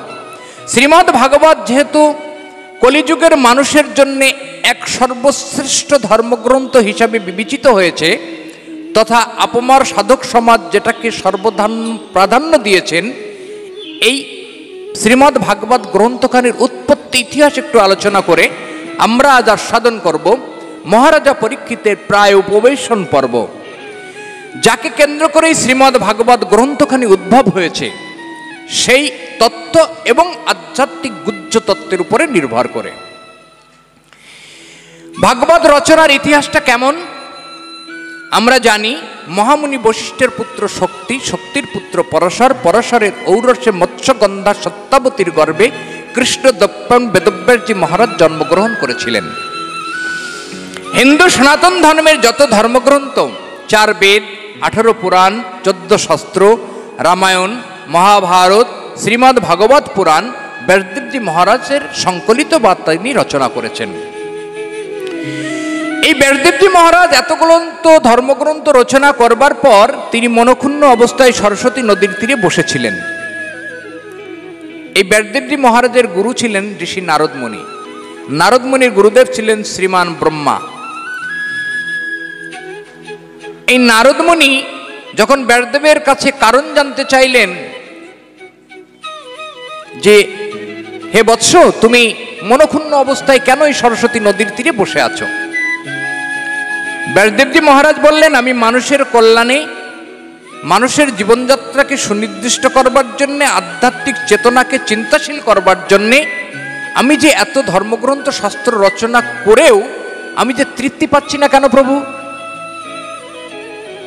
তখন নারদমুনি বললেন, হে বৎস, তুমি মানুষের জন্য এত ধর্মগ্রন্থ রচনা করেছো, সেই ধর্মগ্রন্থের মধ্যে তুমি সমস্তটাই ঐশ্বর্য মার্গে রচনা করেছো, অর্থাৎ ভগবানের ঐশ্বর্য তত্ত্ব নিয়েই তুমি আলোচনা করেছো।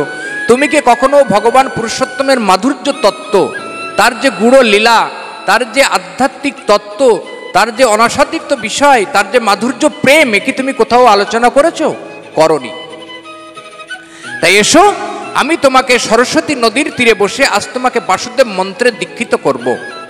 দীক্ষিত করবার পর আমি তোমাকে চতুশ্লোকী ভাগবত আমি তোমাকে প্রদান করব, যা আমি আমার গুরুদেবের কাছ থেকে পেয়েছি। এই যে ভাগবতের যে 18,000 শ্লোক সমন্বিত আমরা শ্রীমদ্ ভাগবত অধ্যয়ন করি, এই 18,000 শ্লোকের পূর্বে এই ভাগবত ছিল চতুশ্লোকী ভাগবত, অর্থাৎ 4টি শ্লোকের সমন্বয়ে। পুরুষোত্তম ভগবান শ্রীকৃষ্ণ তিনি ব্রহ্মাকে চতুশ্লোকী ভাগবত দান করেছিলেন। ব্রহ্মা দান করেছিলেন নারদ মুনিকে, নারদ মুনি ব্যাসদেবকে দিকে দান করেছিলেন। এই চতুশ্লোকী ভাগবত দান করবার পর ব্যাসদেবজি মহারাজ সরস্বতী নদীর তীরে বসে বাসুদেব মন্ত্রে দীক্ষিত হয়ে তিনি জপ করতে করতে মানস নেত্রে যে ভবতপূর্ব ভগবানের প্রারম্ভিক লীলা তিনি দর্শন করলেন। তিনি পরবর্তীকালে যা রচনা করলেন তাই শ্রীমদ্ ভাগবত পুরাণ। আধ্যাত্মিক চিন্তাশীল ব্যক্তিটা বলছে, সরস্বতী নদীটা কোথায় আর বেদব্যাসকে? মহাজনগণ বললেন, বেদব্যাস শব্দটাকে যদি ভাঙা যায় তাহলে বেদ যুক্ত ব্যাস। বেদ শব্দটা এসেছে বিদ শব্দ থেকে। বিদ শব্দের অর্থ হলো যিনি পরমাত্ম তত্ত্বকে জানেন, তিনি যথাযথভাবে ব্যাকরণের তথ্য অনুসারে তিনি বেদবিদ। আর ব্যাস শব্দের অর্থ হলো বিস্তার, যিনি অল্প জিনিসটাকে বিস্তার লাভ করেছেন, তিনি এক কথায় বেদব্যাস। তাহলে বেদব্যাসকে, যিনি পরমাত্ম তত্ত্বকে যিনি অনুধাবন করেছেন এবং পরমাত্ম তত্ত্বকে তিনি ক্ষীণ অবস্থা থেকে প্রকট রূপ দিয়েছেন, তিনি প্রকৃতপক্ষে বেদব্যাস। আর ব্যাসদেব শব্দের অর্থ কি? বেদব্যাসেরই আর এক নাম হলো ব্যাসদেব। ব্যাকরণ বলতে ব্যাস শব্দের অর্থ বিস্তার, আর দেব শব্দের অর্থ, দেব শব্দটা এসেছে দ্বীপ শব্দ থেকে, দ্বীপ শব্দের অর্থ হলো আকাশ। ব্যাকরণ বলতে আকাশ শব্দে সেই পরমাত্ম তত্ত্বকে বোঝানো হয়েছে। যিনি সেই পরমাত্ম তত্ত্বকে বিস্তার লাভ করেছেন, এক কথায় তিনি বেদব্যাস বা ব্যাসদেবজি মহারাজ। এই কৃষ্ণ দপ্পন বেদব্যাসজি মহারাজের জন্ম কেমন? তিনি কুমারী মায়ের সন্তান। আমরা মহাভারতের তথ্য অনুসারে জানতে পারি, মহামুনি বশিষ্ঠের পুত্র শক্তি, শক্তির পুত্র পরাশর, পরাশরের ঔরসে মৎস্যগন্ধা সত্যাবতীর গর্ভে কৃষ্ণদপ্পন বেদব্যাসজি মহারাজ জন্মগ্রহণ করেছিলেন। এই পরাশর ছিলেন একজন মুনি। বিস্তার নয়, খুব সংক্ষেপে আপনাদের সামনে উপস্থাপনা করবার চেষ্টা করব। আর মৎস্যগন্ধা না ছিলেন একজন রাজার কন্যা। তার গা দিয়ে সবসময় মৎস্য মাছের আষ্টে গন্ধ বের হতো। তাই আষ্টে গন্ধ দূরীভূত করবার জন্যে তার পিতা কন্যাকে নির্দেশ দিলেন তৎকালীন সময়ে যে, হে কন্যা, তুমি নদীতে যাও, একটা নৌকা নাও, খেয়া পারাপার করো। খেয়া পারাপারের সময় তোমার তো বিবাহ হচ্ছে না, আমি দিতেও পারছি না। খেয়া পারাপারের সময় যদি তুমি কখনো কোনো মহাত্মার চরণ স্পর্শ করতে পারো, আর কখনো তুমি মহাত্মাকে যদি তুমি দর্শন করতে পারো, তার সংস্পর্শে গিয়ে তুমি তার সান্নিধ্য পেয়ে তোমার এই মৎস্য গন্ধটাকে যদি দূরীভূত করতে পারো এবং তার রূপের সৌন্দর্য যদি তুমি আনতে পারো, তাহলে তুমি একটা ভালো জায়গায় তুমি যেতে পারবে। পিতার আদেশ নিয়ে মৎস্যগন্ধা খেয়া পারাপারের জন্য নদীতে খেয়া নিয়ে বহমান আছেন। কোনো এক শুভ মুহূর্তে পরাশর মুনি খেয়া পারের উদ্দেশ্যে নৌকার উদ্দেশ্যে নদীর পাড়ে গিয়ে উপস্থিত হয়েছেন। মৎস্যগন্ধা করজোড়ে পরশর মুনির কাছে নিবেদন করেছেন যে আমার দেহের এই মৎস্য গন্ধটাকে তুমি কি নিবারণ করতে পারো প্রভু, আর আমাকে কি একটা সন্তান দান করতে পারো প্রভু। পরশর মুনি ওই মৎস্যগন্ধার ডাকে সাড়া দিয়ে মৎস্যগন্ধার মৎস্যগন্ধটাকে দূরীভূত করেছেন। আর ওই মৎস্যগন্ধার সাথে সমুদ্রের এক তীর থেকে খেওয়া পারাপারের নদীর মধ্যবর্তী স্থানে এক দ্বীপে গিয়ে মৎস্যগন্ধার সঙ্গে পরশর মুনির রমণ ঘটিয়েছেন। সেই রমণের ফলে যে সব সন্তান সৃষ্টি হয়েছে সেটাই হলো ব্যাসদেব, যিনি পরমাত্ম তত্ত্বকে বিস্তার লাভ করেছেন। মহাজনগণ এখানে কলম দিয়েছেন, আমরা সকলেই মৎস্যগন্ধা, আমাদের সকলের গায়েই কামনা, বাসনা, লোভ, মোহ, মদ, ঐশ্বর্য, সর্বোপরি কাম সহ মৎস্যগন্ধারূপ আমাদের এই দেহ দিয়ে আটশে গন্ধ বের হয়। যদি কখনো কোনো সদ্গুরু পরশর মুনির সংস্পর্শ এই দেহ তথা আত্মা পায়, তাহলে দেহের মধ্যে বেদব্যাস জন্ম নেয়। আর এই ব্যাসদেবজি যখন দেহের মধ্যে জন্ম নেয়, তখন ব্যাসদেবজি মহারাজ এই দেহের মধ্যে থেকে পরমাত্ম তত্ত্বকে বিশ্লেষণ করেন। এই পরমাত্ম তত্ত্বকে বিশ্লেষণ করেন বেদব্যাস। গীতার মধ্যে ভগবান অর্জুনকে বললেন যে এই পৃথিবীর মধ্যে যত শ্রেষ্ঠ শ্রেষ্ঠ জীব আছে সবগুলোই আমি। ভগবান গীতার মধ্যে কোনো এক জায়গায় বলেছিলেন অহনাম বেদব্যাস অস্মি, আমি মুনিদের মধ্যে আমি বেদব্যাস। তা মুনিদের মধ্যে ভগবান যদি বেদব্যাস হয়, তাহলে বেদব্যাস শব্দে এক অর্থে আমরা আত্মাকে বুঝি। তাহলে দেহের মধ্যে সরস্বতী নদীর তীরে বসে নারদ মুনি কি করছেন? দান করছেন। কৃষ্ণ মন্ত্রে, বাসুদেব মন্ত্রে দীক্ষিত করলেন, সরস্বতী নদীর তীরে বসে জপ করতে বললেন। তার দেহের মধ্যে সরস্বতী নদীটা কোথায়?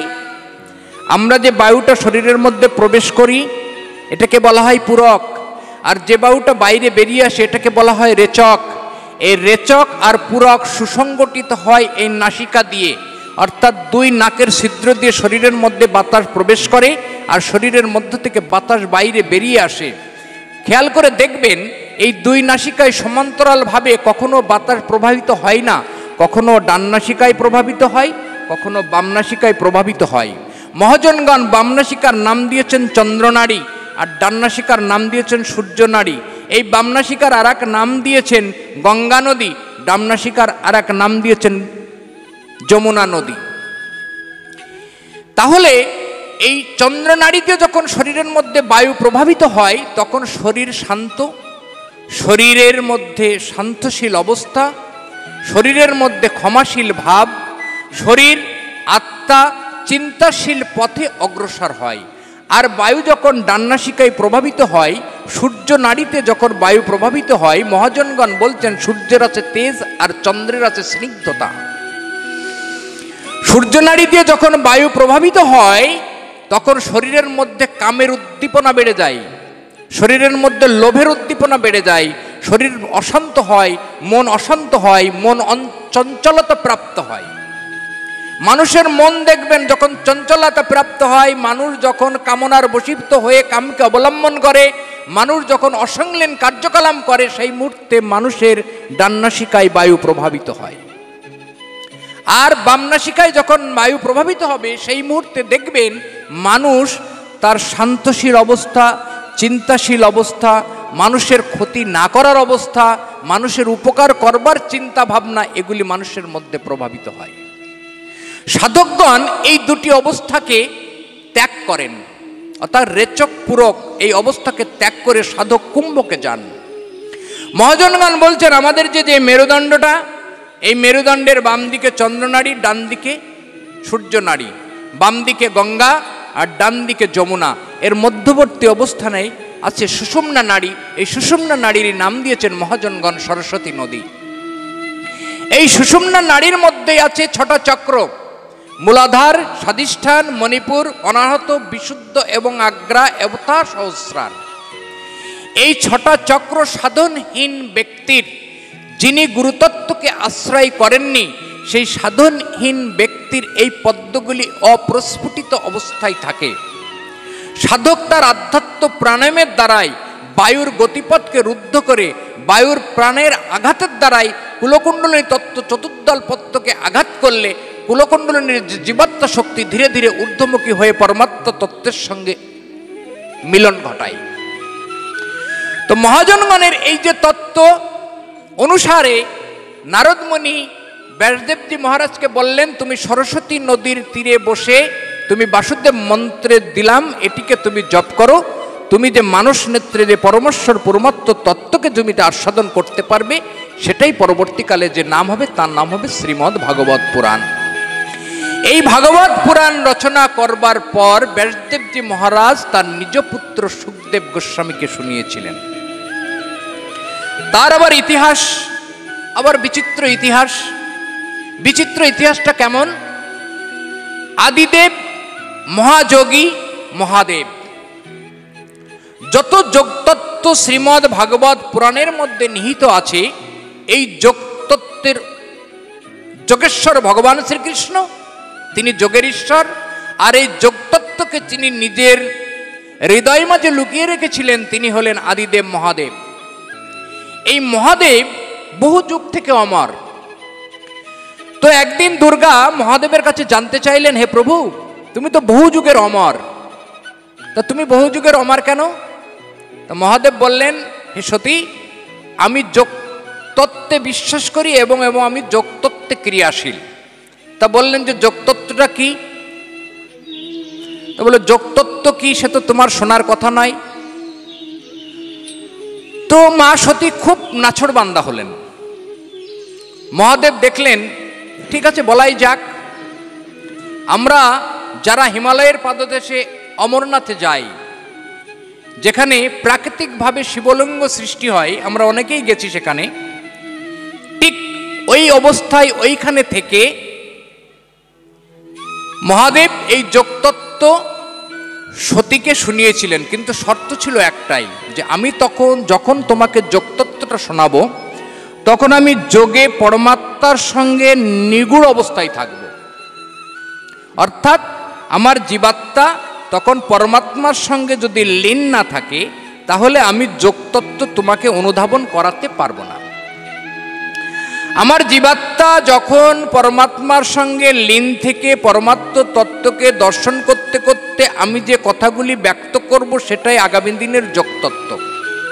কিন্তু শর্ত একটাই, তুমি জীবিত, মানে তুমি সচেতন অবস্থায় থেকে তুমি আমাকে একটা নিদর্শনের মাধ্যমে তুমি আমাকে বোঝাবার চেষ্টা করবে যে তুমি যোগতত্ত্বকে অনুধাবন করছো। এই অবস্থায় মহাদেব যখন যোগতত্ত্বকে অবলম্বন করে যোগে নিগুড় হয়ে যোগতত্ত্বকে বর্ণনা করছেন, করতে করতে শিব এই কথা শুনতে শুনতে সতী কিন্তু অচেতন অবস্থায় ঘুমিয়ে পড়েছেন। ওই গাছের উপরে এক শুক নামক একটা পাখি ছিল।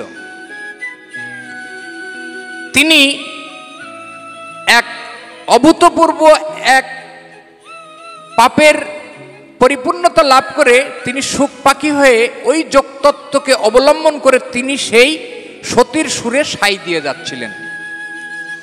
যোগতত্ত্বকে অবলোকন করবার পর মহাদেব যখন চোখ খুলে তাকিয়ে দেখলেন, তার উরুর উপরে সতী অনিদ্রিত অবস্থায়, নিদ্রিয় অবস্থায়, অচেতন অবস্থায় ঘুমিয়ে আছে, তাহলে তিনি তখন ভাবলেন যে তাহলে আমার এই যোগতত্ত্ব কে শুনল? যোগতত্ত্ব যোগী, যোগতত্ত্বকে আস্বাদন করতে গেলে যোগের অবস্থায় গিয়ে যোগতত্ত্বকে আস্বাদন করা উচিত। গুরুতত্ত্বকে আস্বাদন করতে গেলে গুরুকে আশ্রয় করা উচিত, না হলে তো যোগতত্ত্বকে আস্বাদন করা যাবে না। তাহলে আমার এই যোগটা শুনল কে? তখনই উপরের দিকে তাকিয়ে দেখেন যে একটা পাখি খুব অল্প সময়ের মধ্যে চোখের নিমিষে ওখান থেকে উড়ে চলে গেল। মহাদেব তখন আর কাল বিলম্ব করলেন না, তিনি ছুটতে থাকলেন ওই পাখির পিছনে। ছুটতে ছুটতে ছুটতে ছুটতে গিয়ে ব্যাসদেবজি মহারাজের গৃহে যখন গেলেন, দেখলেন ব্যাসদেবজি মহারাজের স্ত্রী যখন কাপড় নাড়ছিল, ঠিক তৎমুহূর্তে সেই একটা সত্য নিঃশ্বাসের সঙ্গে সেই ব্যাসদেবজি মহারাজের যিনি স্ত্রী, তার গর্ভের মধ্যে প্রবেশ করলেন। ব্যাসদেবজি মহারাজ ব্রহ্মতত্ত্বকে আস্বাদন করে তিনি নিজ পুত্রে সুখদেব গোস্বামীকে শুনিয়েছিলেন। আর শিবের যোগতত্ত্ব তার সঙ্গে যুক্ত হওয়াতে মহারাজ সুখদেবজি আর জন্ম নিতে চাইলেন না। গর্ভে থাকা অবস্থায় কোনো শিশু যদি তার জ্ঞানের দ্বারাই সম্পূর্ণরূপে তিনি অবগত হন, তাহলে তিনি কি আর জন্ম নিতে চান? তিনি জন্ম নিতে চাইলেন না। 16 বছর তিনি গর্ভে ছিলেন। ব্যাসদেবজি মহারাজের কাতর প্রার্থনায়, কাতর অনুরোধে সুখদেবজি ভূমিষ্ঠ হলেন। কিন্তু শর্ত ছিল একটাই, যে তিনি ভূমিষ্ঠ হবার পর তিনি পিতার মুখ দর্শন করবেন না, মাতার মুখ দর্শন করবেন না, তিনি তৎক্ষণাৎ দেহ ত্যাগ করবেন। ঠিক ঘটনাটা তাই হলো। সুখদেব গোস্বামী যখন পৃথিবীতে ভূমিষ্ঠ হলেন, সঙ্গে সঙ্গেই মায়ের মুখ দর্শন করলেন না, পিতার মুখ দর্শন করলেন না, তিনি অনিত্যের উদ্দেশ্যে যাত্রা শুরু করলেন। এটা গেল একটা পটভূমিকা। আরেকটা পটভূমিকা কি, মহাভারতের যুদ্ধের অন্তে পঞ্চপাণ্ডবরা স্বর্গে আরোহণ করেছেন। হস্তিনাপুরের সিংহাসনে অর্জুনের পুত্র অভিমন্যু, অভিমন্যুর পুত্র পরীক্ষিত হস্তিনাপুরের সিংহাসনে বসে রাজ্যভার পরিচালনা করছেন। ভগবান শ্রীকৃষ্ণ 125 বছরের লীলা স্বয়ং সম্পূর্ণ করবার পর পাণ্ডবরা যখন মহাপ্রস্থানে গমন করেছেন, তখন কুরুক্ষেত্র যুদ্ধে জয়ের পর হস্তিনাপুরের সিংহাসনে রাজা হয়েছেন অর্জুনের পৌত্র অর্থাৎ নাতি। অর্জুনের পুত্র অভিমন্যু, অভিমন্যুর পুত্র পরীক্ষিত, তিনি হস্তিনাপুরের সিংহাসনে রাজা হয়েছেন। এই রাজা কর্মদোষে ব্রহ্মশাপ পেয়েছিলেন। কর্মদোষটা কি? এই রাজা ছিলেন ধর্মবৎসল রাজা, কিন্তু তিনি মৃগয়ার উদ্দেশ্যে বন থেকে বনান্তরে গমন করবার প্রাক্কালে তিনি নিজেকে তৃষ্ণার্ত অনুভব করলেন। অদূরে তিনি দেখলেন এক পর্ণ কুটির। তিনি ভাবলেন ওই পর্ণ কুটিরে গেলেই আমি আমার তৃষ্ণার্তটা নিবারণ করতে পারবো। তিনি পৌঁছলেন, গিয়ে দেখলেন পর্ণ কুটিরের সামনে সৌমিক নামক একটা মুনি ধ্যানরত অবস্থায় সেখানে অবস্থান করে আছেন। তো তিনি জল চাইলেন। রাজা তো রাজার সুলভ আচরণের সঙ্গে জল চাইলেন, কিন্তু মুনি তো তখন আধ্যাত্ম চিন্তায়, আধ্যাত্ম চেতনাশীল অবস্থায়, পরমাত্মার সঙ্গে লীন অবস্থায় আছেন। বাহ্যের কোনো কথা তার কর্ণগোচর হলো না। রাজা ভাবলেন মুনি মনে হয় আমাকে অবহেলা করছে। তিনি বুঝলেন যে ও মনে হয় আমাকে অপমান করল। তিনি অপমানের জ্বালাটাকে নিবারণ করবার জন্যে দূরে তাকিয়ে দেখলেন একটা মরার সাপ পড়ে আছে। ধনুকের মাথায় মরার সাপটা তুলে নিয়ে সৌমিক মুনির গলদেশে জড়িয়ে দিয়ে তৎক্ষণাৎ ওই জায়গাটা ত্যাগ করলেন। ঠিক তার অদূরে এই সৌমিক মুনির এক পুত্র ঋষি শৃঙ্গী, তিনি দেখলেন রাজার এই অপকর্মটি করে চলে গেল। তিনি পিতার এই অপমান সহ্য করতে পারলেন না। সঙ্গে সঙ্গেই তিনি অভিশাপ করলেন, সর্পদংশনের 7 দিন পর রাজার মৃত্যু অনিবার্য। জয় জয় নিতাই গৌর প্রেমানন্দে হরিবল। এই যে রাজার মৃত্যু অনিবার্য, এই রাজার মৃত্যু অনিবার্য যখনই তিনি অভিশাপ করলেন, সেই অভিসম্পদের তেজে পিতার ধ্যানভঙ্গ হয়ে গেল। ধ্যান পুত্র স্নেহে তার বৎসকে ডাকলেন, হে পুত্র কাছে এসো। তুমি কি করলে? ন্যায় বৎসল ধর্মপরায়ণ তুমি রাজাকে অভিশাপ করলে। 7 দিন পর রাজার মৃত্যু অনিবার্য, সে সকলেই জানে। তিনি সঙ্গে সঙ্গে কি করলেন? কালো বিলম্ব করলেন না। তার এক শিষ্য গৌরমুখকে দিয়ে এই কথাটা রাজার কর্ণে পাঠিয়ে দিলেন। রাজা শ্রবণের মাত্রই তার নিজ পুত্র জন্মেজয়ের হাতে রাজ্যভার তুলে দিয়ে তৎক্ষণাৎ রাজ্য পরিত্যাগ করলেন। তার উদ্দেশ্য কি? জীবনের এই 7টা দিন কিভাবে অমৃত তত্ত্ব আস্বাদনের মধ্যে দিয়ে যদি পরমাত্ম তত্ত্ব সম্পর্কে কিছু অন্তত ধারণা করা যায়, তাহলে আমার এই জীবাত্মাটা পরমাত্মার সঙ্গে লীন হয়ে আধ্যাত্ম গতি লাভ করতে পারে। তিনিও তৎক্ষণাৎ যাত্রা শুরু করলেন। তিনি উপস্থিত হলেন গঙ্গা তীরে গিয়ে, যেখানে মুনিগণ, ঋষিগণ, গন্ধর্বগণ, দেবতাগণ আগে থেকে উপস্থিত হয়ে বসে আছেন। কিভাবে রাজার এই অভিশাপ খণ্ডন করা যায়। রাজা গিয়ে উপস্থিত হলেন। এদিকে ঋষি সুখদেব ভাগবত জ্ঞানে পরিপূর্ণ হয়ে ভাগবত তত্ত্বকে কোথায় রাখবেন এই উদ্দেশ্য নিয়ে যাত্রা শুরু করেছেন। কেননা ঋষি সুখদেবের তো কোথাও স্থিতি হওয়ার কথা নয়, তিনি তো দিগ্গজ পুরুষ, তিনি যোগী পুরুষ, তিনি আধ্যাত্ম জ্ঞানে স্বয়ং সম্পূর্ণ। তিনি খুঁজছেন যে পিতার দ্বারা অনাস্বাদিত যে ভাগবত তত্ত্বকে আমি কার কাছে রেখে যাব।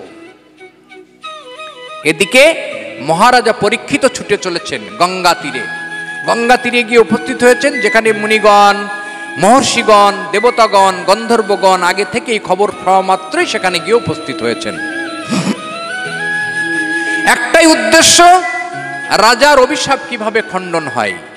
আর রাজা ভাবছেন আমার অভিশাপ খণ্ডনের দরকার নেই, এই 7টা দিন কিভাবে ভাগবত কথামৃত আস্বাদনের উদ্দেশ্যে আমি পরমাত্ম তত্ত্বের সঙ্গে লীন হতে পারি। ভাদ্র মাসের শুক্লা নবমী থেকে পূর্ণিমা পর্যন্ত মহারাজা পরীক্ষিত ভাগবত কথা আস্বাদন করেছিলেন, শুনিয়েছিলেন ঋষি সুখদেব। ভাগবত কথামৃত আস্বাদনের পটভূমিকাটা কেমন হলো? মহারাজা পরীক্ষিত গিয়ে উপস্থিত হয়ে আছেন, ঋষি সুখদেব উলঙ্গ অবস্থায় সেখানে গিয়ে হাজির হয়েছেন। মহারাজা পরীক্ষিত তিনি বুঝলেন যে এই হচ্ছে আমার চির আকাঙ্ক্ষিত সেই ব্যক্তি যিনি আমার প্রশ্নের উত্তর দেবেন। মহারাজা ছুটে গিয়ে ঋষি সুখদেবের পাদবন্দনা করলেন। ঋষি সুখদেব অতগুলো লোকের মধ্যে থেকে তিনি খুঁজছেন যে আমার একজন উত্তরসূরি প্রয়োজন, যে আমার এই বলা কথা আমি আজ ভাগবত কথা আস্বাদন করাবো মহারাজা পরীক্ষিতকে। মহারাজা পরীক্ষিতের প্রায় অববেশন হবে, আমি স্থান পরিত্যাগ করব, তাহলে এই ভাগবত কথা রাখবো কার কাছে? তো তিনি ভিড়ের মধ্যে খুঁজছেন, দেখছেন আমার এই ভাগবত কথা কে রাখতে পারবে। তখন তিনি দেখলেন রমহর্ষণ মুনির পুত্র ঋষি উগ্রশ্রবা মুনি খুব অদূরে পিছনে বসে আছেন। তিনি উগ্রশ্রবা মুনিকে ডাকলেন, বৎস সামনে এসো। বলল, বসো, তুমি আমার পাশে বসো। রমহর্ষণ মুনির পুত্র ঋষি উগ্রশ্রবাকে পাশে বসালেন। মহারাজা পরীক্ষিত প্রশ্ন করলেন ঋষি সুখদেবের কাছে, জগৎ প্রাণ পরমাত্মা শ্রীকৃষ্ণের চরণে নিজেকে সঁপে দেওয়ার উপায়টা কি? আর মৃত্যু পথযাত্রী ব্যক্তি কোন কিছুর মধ্যে দিয়ে গেলে পরমাত্ম তত্ত্বকে আস্বাদন করতে পারে? ভাগবতের এই প্রশ্নের উত্তরে শ্রীমদ্ ভাগবত। আর গীতার মধ্যে ভগবান শ্রীকৃষ্ণের কাছে অর্জুনও একই কথা জানতে চাইছিলেন। তখন পরীক্ষিত মহারাজ বললেন, বৎস বসো, বসো, এই একই প্রশ্ন তোমার দাদু অর্থাৎ তোমার পিতামহের পিতা প্রপিতামহ একই প্রশ্ন গীতার মধ্যে ভগবানের কাছে অর্জুনের কাছে জানতে চেয়েছিলেন। মৃত্যু পথযাত্রী ব্যক্তির কর্তব্য কি? 8ম অধ্যায়ে অক্ষর ব্রহ্মযোগের 7ম নম্বর প্রশ্ন, মৃত্যু পথযাত্রী ব্যক্তির করণীয়টা কি? এই একই প্রশ্ন শ্রী শ্রী চৈতন্য চরিতামৃতে কৃষ্ণদাস কবিরাজ গোস্বামী পাদের কলমে চৈতন্য চরিতামৃতের মধ্যে অন্তলীলা একাদশ পরিষদে হরিদাস ঠাকুর চৈতন্য মহাপ্রভুর কাছেও ন্যস্ত করেছিলেন। এক বাঞ্ছা হয় মোর বহুদিন হতে, লীলা সংবারি বা লয় মোর চিত্তে, সেই লীলা কবু মোরে নাহি দেখাবা, আপনার আগে মোর শরীরকে পাড়িবা, হৃদয়ে ধরিব তোমার কমল চরণ, নয়ন দর্শিব তোমার শ্রীমুখ বদন, জিহ্বায় উচ্চারিব শ্রী চৈতন্য নাম, এমনি ভাবে উৎক্রমিত হইবে মোর প্রাণ। জয় জয় নিতাই গৌর প্রেমানন্দে হরিব।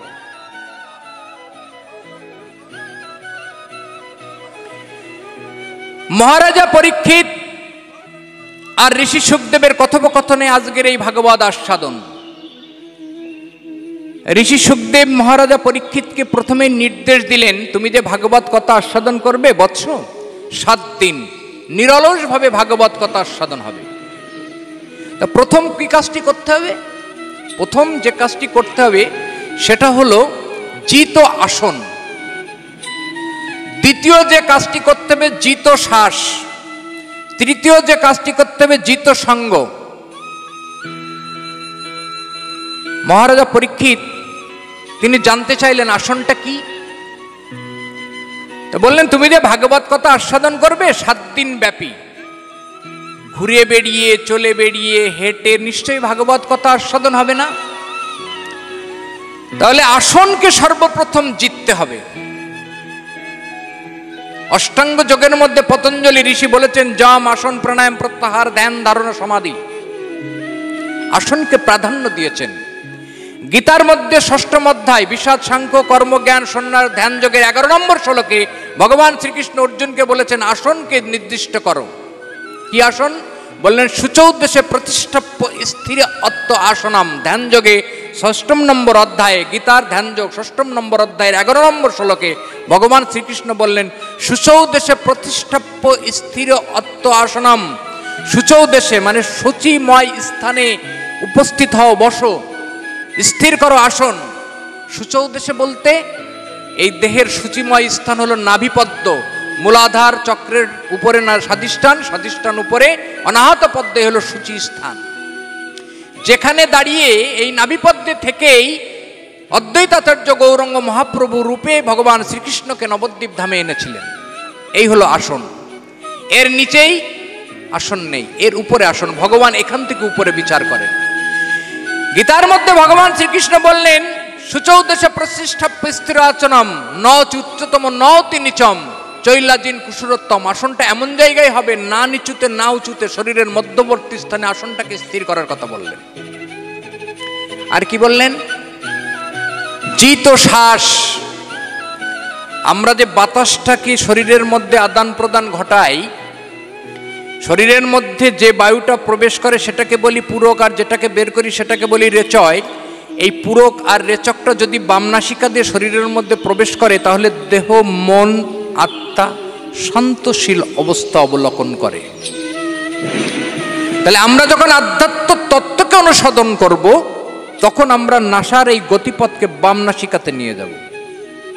গুরুর আধ্যাত্ম চেতনশীল পথকে অবলম্বন করলে শ্বাসের গতিপথকে পরিবর্তন করা যায়। এবার কি করলেন? এবার বললেন তুমি আসনকে জিতলে, এবার শ্বাসকে যেত। জিত সঙ্গ, তুমি সঙ্গকে যেত। সঙ্গ বলতে কি? আমাদের শরীরের মধ্যে 9টা দ্বার আছে। 2 চোখ, 2 কান, নাক, মুখ, পায়ু এবং লিঙ্গ। এই দ্বারগুলো দিয়ে অনময় ব্রহ্ম শরীরের বাইরে বেরিয়ে আসে। গীতার মধ্যে ভগবান শ্রীকৃষ্ণ অর্জুনকে বললেন সর্বদারণী সংযম মন ঋদ্ধি নিরুদ্ধ মূর্ধিন প্রণমাদায় যোগধর্ণমস্থিতমিতি একাক্ষরণ ব্যাহরণ মাম অনুসরণম দেহ ত্যাজঞ্জ ব্যক্তি পরমম গতিম জ্যোতি অত্র সংশয় নাস্তি। তার পরের শ্লোকে গিয়ে বললেন বাহা নিস্পর্শন বহিকৃত চক্ষুচ ভূরভ্যন্তরে প্রেরণ পনৌ সমকীর্তনা সভ্যন্তরিঞ্চারিণী যত ইন্দ্রিয় মনোবুদ্ধি মনে মোক্ষ পরঞ্চ সদা মুক্ত।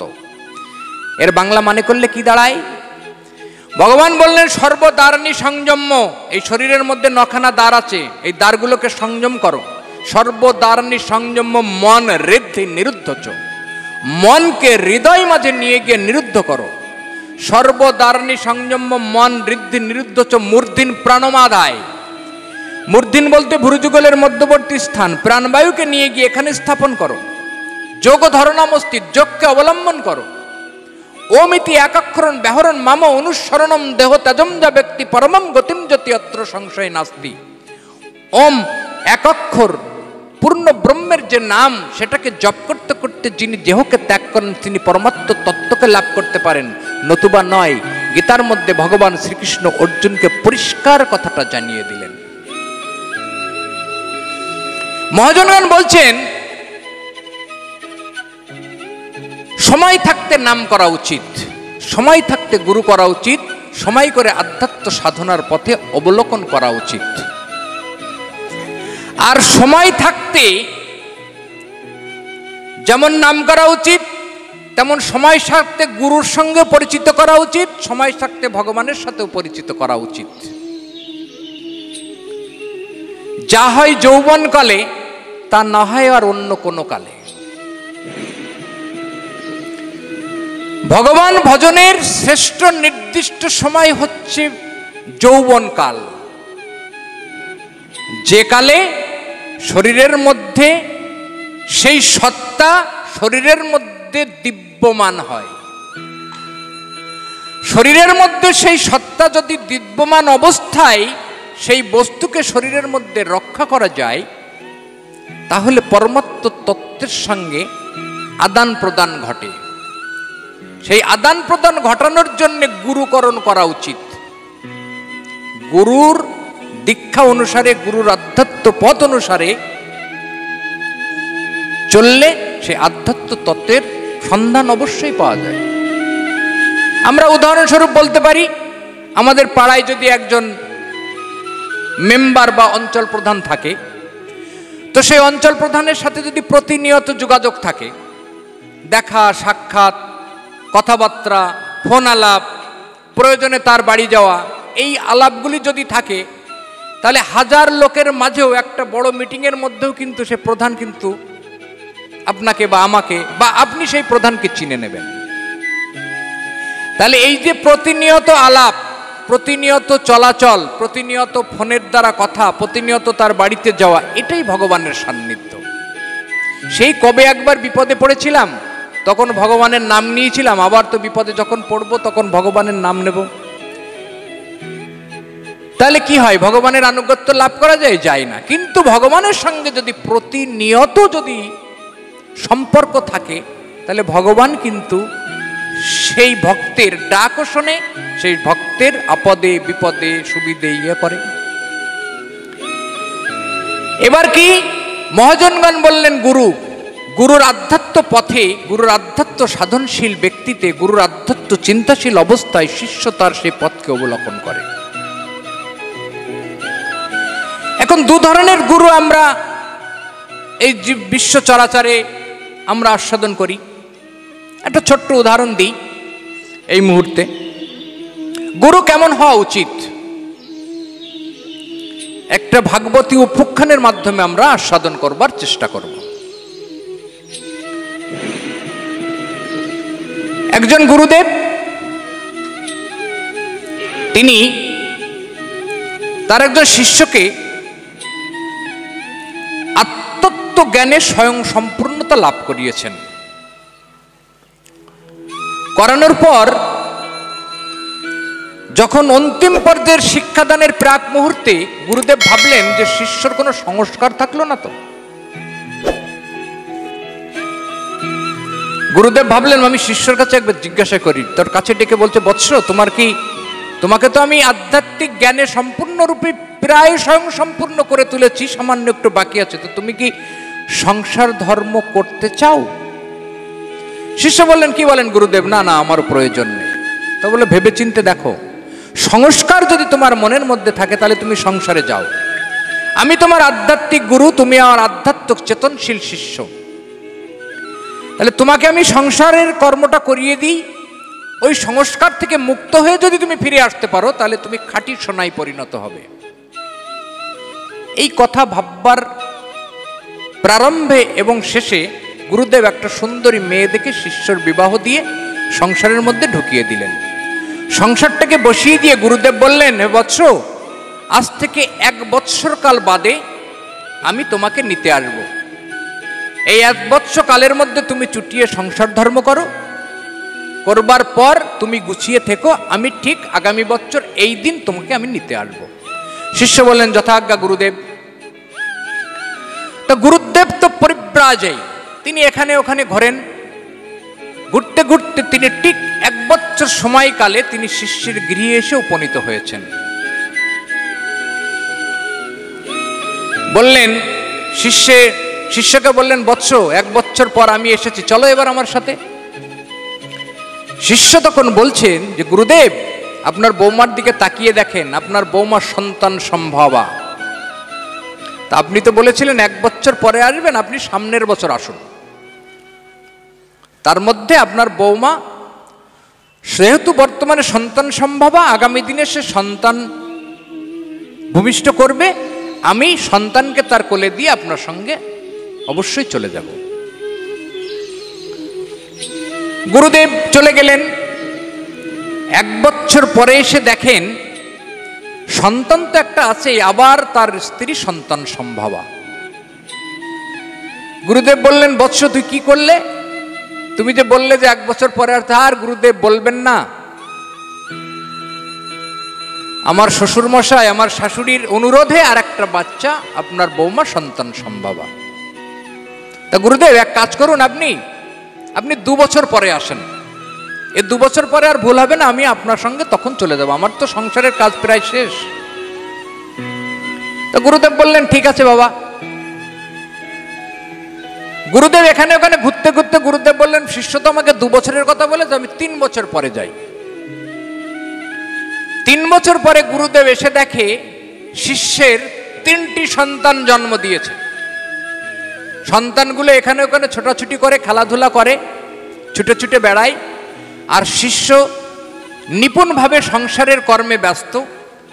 তো শিষ্যর সাথে সাক্ষাৎ করে বলছে, বৎস তুই তো 3 বছর পরে আসতে বলেছিলি, আমি 4 বছর পরে এলাম। বললো, আর প্রভু বলেন কেন, ছোট ছেলেটা তো ওই ছোট, তা আপনি এক কাজ করেন, আপনি 5 বছর পরে আসেন, আমি এবার চলেই যাব, আর তো আমি সন্তান নেব না, 3টে সন্তান বড় হয়ে গেল।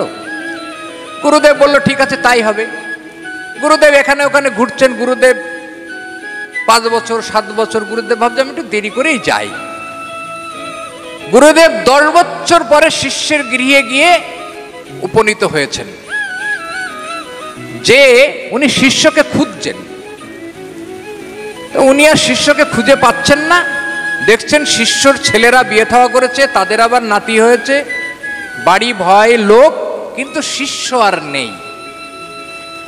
যেহেতু বাচ্চাগুলো গুরুদেবকে চেনে, সেই কারণের জন্যই গুরুদেবকে আদর আপ্যায়ন করে গুরুদেবকে বসতে দিয়েছে। তা গুরুদেব জিজ্ঞাসা করছে, হ্যাঁ রে খোকা তোর বাবা? তা বলে গুরুদেব বলবেন না, বাবা গত বছর মারা গিয়েছে। তা বললো সে কি রে, মারা গেল? তা গুরুদেব বলল, ভাবছে যে ঠিক আছে। তো ধ্যাননেত্রে দেখে গুরুদেব যে ওই বাড়িতেই গত বছর মারা যাওয়ার পরেই সে আবার গরুর ঘরে গরুর বাচ্চা নিয়ে জন্ম নিয়েছে। তো গুরুদেব বলছে যে তা কি করা যায়, তাহলে তো শিষ্য যখন গরুর বাচ্চা নিয়ে জন্ম নিয়েছে, তাহলে গোয়াল থেকে একটু ঘুরেই যাই। তা তত্ত্বজ্ঞানী শিষ্য তো, তা গোয়ালের মধ্যে যখন গিয়েছে, গরুর বাচ্চাটাও গুরুদেবের পায়ের কাছে এসে পড়েছে। তা বলছে যে হ্যাঁ রে কি করলি তুই, তোকে 1 বছরের জন্য সংসারে পাঠালাম, তুই সংসারে এসে বিয়ে থাওয়া করলি, ছেলে মেয়ে জন্ম দিলি, ছেলে মেয়ের সংসার হলো, তুই মানব জাতি পরিত্যাগ করে তুই গরুকুলে জন্ম নিলি, তো এখন তো তোকে তো নিয়ে যাওয়ার সম্ভব নয়, তুই তো কোলের বাছুর, এখন যদি আমি নিয়ে যাই তাহলে তোর ছেলেরা তোর বৌমারা আমাকে পিটাবে, তাহলে থাক। তখন বলছে যে তাহলে কি হবে গুরুদেব? তা বললো তুই থাক, আমি আবার 2-1 বছর তোর দুধ টুধ ছাড়িয়ে যাক, আমি 2-1 বছর পরে আবার আসবো। যাই হোক গুরুদেব চলে গেল। গুরুদেব এখানে ওখানে ঘুরে বেড়ায়। দীর্ঘ 4-5 বছর পর গুরুদেবের শিষ্যের কথা মনে পড়েছে। গুরুদেব আবার এসেছে, এসে গোয়ালে গিয়ে সেই গরুকে খুঁজছে, দেখে সে গরু আর নেই। তখন একটা ছেলেকে ডেকেছে, বলে হ্যাঁ রে খোকা তোদের গরুতে একটা বাচ্চা দিয়েছিল 4-5 বছর আগে, গরুর সে বাচ্চাটা কি হলো? তা বলে আর গুরুদেব বলবেন না, সে তো অনেকদিন আগে সাপে কেটেছিল, সাপে কেটে মারা গিয়েছে। তা বললো তাই? তো গুরুদেব ধ্যাননেত্রে দেখে যে গরুর জনি ত্যাগ করে ওই শিষ্য ওই বাড়িতেই আবার কুকুরের জনি লাভ করে কুকুরের বাচ্চা হয়ে জন্ম নিয়েছে। আধ্যাত্মিক চেতনশীল শিষ্য গুরুদেবকে দেখেই চিনতে পেরেছে। কুকুরটা গিয়ে গুরুদেবের পায়ের কাছে লেজ নাড়াচ্ছে। গুরুদেব জিজ্ঞাসা করছে, হ্যাঁ রে তুই করলি কি? তোকে 1 বছরের জন্য পাঠালাম, তুই সংসার করলি, মনুষ্য জনি তোর ত্যাগ হলো, গরুর জনিতে গেলি, সেখানেও ত্যাগ করে আবার কুকুর জনিতে, এখনো কি তুই কি যাবি আমার সাথে? কুকুর তখন বলছে যে বাবা আমি তো যেতাম, কিন্তু আমার ওই বড় ছেলের একটা ছোট বাচ্চা ছেলে আছে, ও দৌড়ে দৌড়ে ওই পাশে পুকুর আছে জলাশয়, ওখানে দৌড়ে দৌড়ে যায়।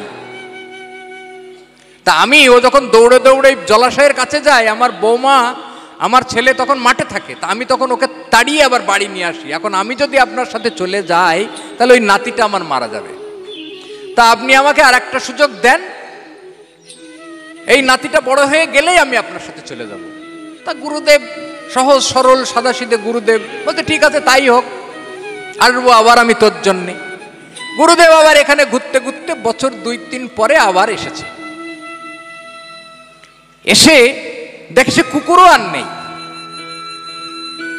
তা খোকাকে দেখে জিজ্ঞেস করছে, হ্যাঁ রে খোকা তোদের বাড়িতে যে কুকুরটা ছিল? তা বললো গুরুদেব আর বলবেন না, কুকুরটা গত বছর মারা গেল, আমরা কুকুরকে ওই, তা বলে কুকুর কি করলি? তা বলে বাগানে ফেলে দিয়ে এসেছি। গুরুদেব ধ্যাননেত্রে দেখে কুকুর এখন সাপ হয়ে জন্ম নিয়েছে। তা গুরুদেব বলছে তাহলে আর কি, তাহলে আমি চলেই যাই। এখন যখন যাই বাড়ির পাশ দিয়ে, তখন যেয়ে দেখে একটা সাপ আধামারা অবস্থায় পথের কোলে পড়ে আছে।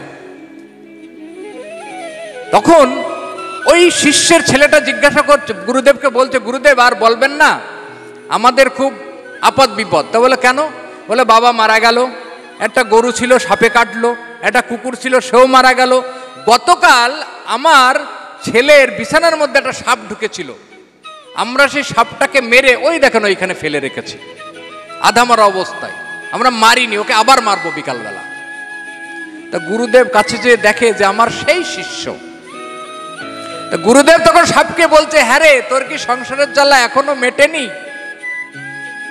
ছিলি মানুষ, হলি গরু, তারপরে কুকুর, এখন সাপ, তা এবার অন্তত তুই আমার সাথে চল। তখন সাপ তো আধ্যাত্মিক চেতনশীল শিষ্য ছিল, তখন গুরুদেব সেই সাপটাকে কোলে করে নিয়ে চলেছেন আবার তাকে নতুন করে মানুষ করবার উদ্দেশ্যে। তো গুরুদেবকে এমন হওয়া উচিত।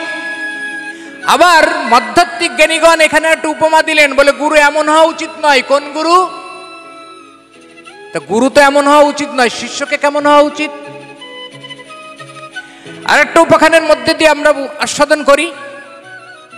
এক গুরুদেব, তিনি এক শিষ্যর বাড়িতে গেছেন, দূর দূরান্তরে একটা গরিব শিষ্য আছে, সেই শিষ্যর বাড়িতে তিনি প্রখর রোদ, সেই রৌদ্রের মধ্যে সেই শিষ্যর বাড়িতে গিয়ে উপস্থিত হয়েছে।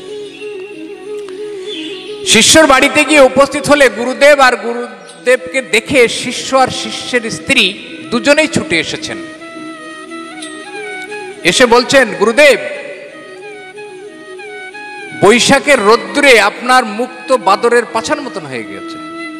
তা গুরুদেব বলতে, হ্যাঁ রে নবীন, তুই তো আমার শিষ্য, তা তুই গুরুদেবকে বলিস কি? গুরুদেবের মুখের সাথে তুই বাদরের পাছার তুলনা করছিস? তা বলে, হ্যাঁ গুরুদেব, আপনি আয়নায় দেখেন, রোদ্দুরে ঘুরতে ঘুরতে আপনার মুখ বাদরের পাছার মতন হয়ে গেছে। তা বলে, নবীন তুই আর বলিস না, আমি তোর গুরুদেব না? তা বলতে, ঠিক আছে, অনেক সময় তো আপনার জন্য কিছু জুটিনি, তাহলে আসেন, এসে কিছু জুটাই, আপনি খেয়ে নেন। তা পায়ে তো জুতো টুতো কিছু দেখছি না, তা চলেন পাটা ধুয়ে নেবেন। তা গুরুদেব জিজ্ঞাসা করছে যে, তা তোর কি জুতো আছে, নতুন জুতো টুতো? তা বলে, হ্যাঁ আছে। তা শিষ্য জুতো এনে গুরুদেবের নাকের কাছে ধরেছে, দেখেন এই দেখেন গুরুদেব, নতুন জুতো। তা বলছে, নবীন তুই ওই জুতো আমার নাকের কাছে ধরছিস, আমি তোর গুরুদেব না? তা বলতে, হ্যাঁ গুরুদেব, নতুন জুতো, শুকে দেখেন, গত বছর আমার শাশুড়ি দিয়েছে, আপনি জুতো নিয়ে নেন। গুরুদেব বলতে, এই জুতো নিয়ে নিলে তো শাশুড়ি রাগ করবে না? তা বলতে, শাশুড়ি জিজ্ঞেস করলে বলবো কুত্তায় নিয়ে গেছে।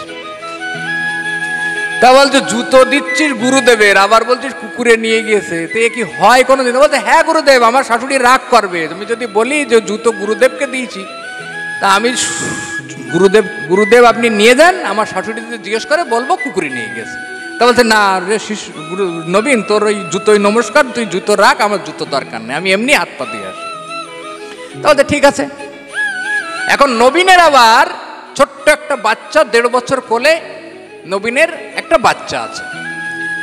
নবীন কি করে, গুরুদেবের সাথে তাড়াতাড়ি, ঘরে ছিল একটু দই আর একটু দুটো কলা, ওর বউকে বলেছে যে, দেখো গুরুদেব এলো, আমি বাজারে যাচ্ছি, তুমি গুরুদেবকে একটু কিছু দিয়ে একটু জল খেতে দাও, আমি বাজার থেকে একটু বাজার টাজার করে নিয়ে আসি। এখন গুরুদেব হাত পা ধুয়ে স্নানান্নিক সেরে তিলক মাটি করে পদ্মাসনে বারান্দাতে বসে আছেন। এখন ওই যে বাচ্চা, ও বাচ্চাটা কিন্তু কান্নাকাটি করছে। এখন বাচ্চাটাকে না নামিয়ে তো শিষ্যর স্ত্রীও তো খাবারটা দিতে পারছে না। এখন বাচ্চা নিয়ে ওই স্ত্রী বারান্দার এক কোনায় বসে আছে, আর গুরুদেব আর এক কোনায় বসে আছে। তাই এবার স্ত্রী ওই গুরুদেবকে দেখিয়ে বলছে, এই দেখ, জুজু ধরিয়ে দেব। এখন গুরুদেবের গায়ে তিলক করা, মাথায় শিখা, গলায় মালার থলে, গেরুয়া বসন। এখন গুরুদেব মাঝে মাঝে তাকিয়ে দেখে, আঙুল দিয়ে আমার দিকে তাকায় আর কি যেন বলে। তো গুরুদেব এবার কান পেতে শুনছে, বলছে, ওই জুজু ধরিয়ে দেব। তা বলছে, বৌমা আমি তোমার গুরুদেব না? গুরুদেবকে বলছো জুজু ধরিয়ে দেবো? বলছে, আর গুরুদেব বলবেন না, এ আমার সাওয়াল ঠান্ডা করছে আপনাকে দেখিয়ে।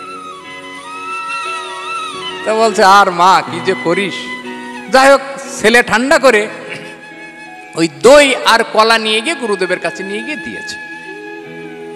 এখন গুরুদেব প্রথমে প্রসাদ তৈরি করছে, ছাড়িয়ে থালায় প্রসাদ তৈরি করছে। এখন বাচ্চা ছেলে তো, ও তো খাবার দিকে ছুটে দেওয়ার চেষ্টা করছে। এবার দেখিয়ে বলছে ও খাই না। গুরুদেব বলে যে কি রে? গুরুদেব তাকিয়ে দেখে বলে, বাচ্চাকে দেখাচ্ছে আর বলছে ও খায় না। তা বলছে বৌমা তুমি বলো কি, গুরুর প্রসাদ, আমি গুরুকে নিবেদন করে আমি একটু প্রসাদ পাবো, তুমি বলো গু। বলছে আর গুরুদেব বলবেন না, বাচ্চা যে খেতে চাচ্ছে। তা বলছে যে ও আমার আর দরকার নেই প্রসাদ, তুই যদি একটু চাল ডাল থাকে দে, আমি একটু রান্না বাড়া করে গুরুকে নিবেদন করে আমি প্রসাদ পেয়ে চলে যাই। এখন বৌমা কি করেছে, 9 বছরের খেসারির ডাল আর 5 বছরের চাল গুরুদেবের কাছে দিয়েছে। গুরুদেব এখন ওই রৌদ্রের মধ্যে প্রসাদ বানাতে বানাতে ঘেয়ে নে এক, ডাল মোটে সিদ্ধ হয় না। গুরুদেব বলতে মারে কি ডাল দিলি, এত সিদ্ধ করা যাচ্ছে না। তা বলতে কি যে বলেন গুরুদেব, আমরা ও ডাল রোজ খাই, আর একটু জ্বালান, ডাল জ্বালাতে জ্বালাতে গুগু হয়ে যাবে, তারপর আপনি খেয়ে নেবেন। তা বলতে বৌমা তুই বলিস কি, আমি যে একটু প্রসাদ পাবো আর ডাল জ্বালিয়ে, ও তুই বলিস কি? তা বলতে হ্যাঁ গুরুদেব, আপনি ডাল জ্বালান, ওই ডাল জ্বালিয়ে ওই ডাল যদি গুগু না হয় তাহলে আপনি আমাকে পরে বলেন। বলতে ধর তোর ডাল গুগু হওয়া বলে ওই উনুনের মধ্যে জল ঢেলে দিয়ে গুসাই এখন দুপুরে রোদ্দুরে না খেয়ে দিয়ে দৌড়চ্ছে। এখন নবীন বাড়ির পাশে এসে দেখে যে গুরুদেব দৌড়চ্ছে। এখন গুরুদেব বয়স্ক মানুষ, এখন গুরুদেব বলছে ও গুরুদেব গুরুদেব। এখন গুরুদেব বলছে আবার কোন নতুন জ্বালা। তা গুরুদেব এবার জোরে জোরে হাঁটছে, এবার নবীন তো পিছনে পিছনে দৌড়চ্ছে। গুরুদেবের যে হাত ধরেছে নবীন। এখন গুরুদেব বয়স্ক মানুষ, ওর সাথে পারবে কেন? তা বলতে গুরুদেব চলেন। তা বলতে না রে বাবা, আমি তোর বাড়ি আর যাবো না, তোর বউ এই করেছে। বলতে গুরুদেব আমার বাড়ি চলেন, আমি আমার বউরে আগে মারবো, মেরে হাগাবো, তারপরে আপনার খাওয়াবো। তা বলতে সে নাই হলো নবীন, তুই বলিস কি? সে বউ মাজা বলে, বলে হ্যাঁ গুরুদেব, আপনার বউরে মারবো, মেরে হাগাবো, তারপর আপনার খাওয়াবো। তা শিষ্যের অবস্থানও যদি এমন হয় তাহলে আধ্যাত্ম তত্ত্বকে অনুধাবন করা একটু কষ্টসাধ্য হয়ে চলে। তো চলুন, মহারাজা পরীক্ষিত ভাগবত কথামৃত আস্বাদন করছেন আর ভাগবত কথামৃত শোনাচ্ছেন ঋষি সুখদেব। 7 দিনের ভাগবত কথা শ্রবণ প্রত্যেকটা মানুষের সাধনশীল ব্যক্তির 7 দিনের মাধ্যমে তার আধ্যাত্ম পথ স্বয়ং সম্পূর্ণ হয়। এই দেহের মধ্যে আছে 6টা চক্র, জীবাত্মা তত্ত্ব মূলাধার চক্রে কুলকুণ্ডলিনী তত্ত্বের মধ্যে আবদ্ধ অবস্থায় আছে। যে তত্ত্বকে উন্মোচন না করলে কৃষ্ণ তত্ত্বকে অনুধাবন করা যায় না। প্রমাণস্বরূপ আমরা ভাগবতের মধ্যে রাধারানীর কাত্যায়নী ব্রত তার উদাহরণ হিসাবে আমরা দেখতে পারি। ব্রজধামে ভগবান শ্রীকৃষ্ণ 12 বছর যে লীলা করেছিলেন বৃন্দাবনে, সেই বৃন্দাবনের লীলায় ঠিক প্রথমত পুতনাবধ থেকে ভগবান শ্রীকৃষ্ণের লীলা শুরু হয়। আর রাসলীলা হচ্ছে পুরুষোত্তম ভগবানের শ্রেষ্ঠ লীলা। এই রাসে প্রবেশের পূর্বে ভগবান শ্রীকৃষ্ণ যে লীলাটি অনুধাবন করেছিলেন সেটা হলো ব্রজধামের কাত্যায়নী ব্রত। এই কাত্যায়নী ব্রত ব্রজধামের শক্তিপীঠ। আজও যারা বৃন্দাবনে গেছেন তারা দেখবেন ব্রজধামে এই শক্তিপীঠ বিদ্যমান আছে। এছাড়াও ব্রজধামে যারা গেছেন তারা দেখবেন স্বয়ম্ভু লিঙ্গ আছে, 7খানা স্বয়ম্ভু লিঙ্গ, যা স্বয়ম্ভু কথার অর্থ হলো ভগবান নিজে নিজে প্রকট হয়েছেন। পুরুষোত্তম ধাম বৃন্দাবনে ভগবান শ্রীকৃষ্ণ 7 জায়গায় প্রকট হয়েছেন, যেখানে কখনো বিগ্রহ নিজে নিজেই আবির্ভূত হয়েছেন। তার মধ্যে অন্যতম বাকে বিহারী, রাধা বল্লভ, রাধা রমন। এর বিচিত্র বিচিত্র আলাদা আলাদা ইতিহাস আছে, যে ইতিহাস শুনলে গায়ের লোম পর্যন্ত খাড়া হয়ে ওঠে। তো যাই হোক, সেটা আমাদের বিচার্য বিষয় নেই। বিচার্য বিষয় হচ্ছে কাত্যায়নী ব্রত। রাসলীলা ব্রজধামে ভগবান শ্রীকৃষ্ণের শ্রেষ্ঠ লীলা রাস। এই দেহের মধ্যে রাসলীলা যে সুসংগঠিত হয় তখন সাধ্য সাধক, সাধন সাধ, ভক্ত ভগবান সব একাকার হয়ে যায়।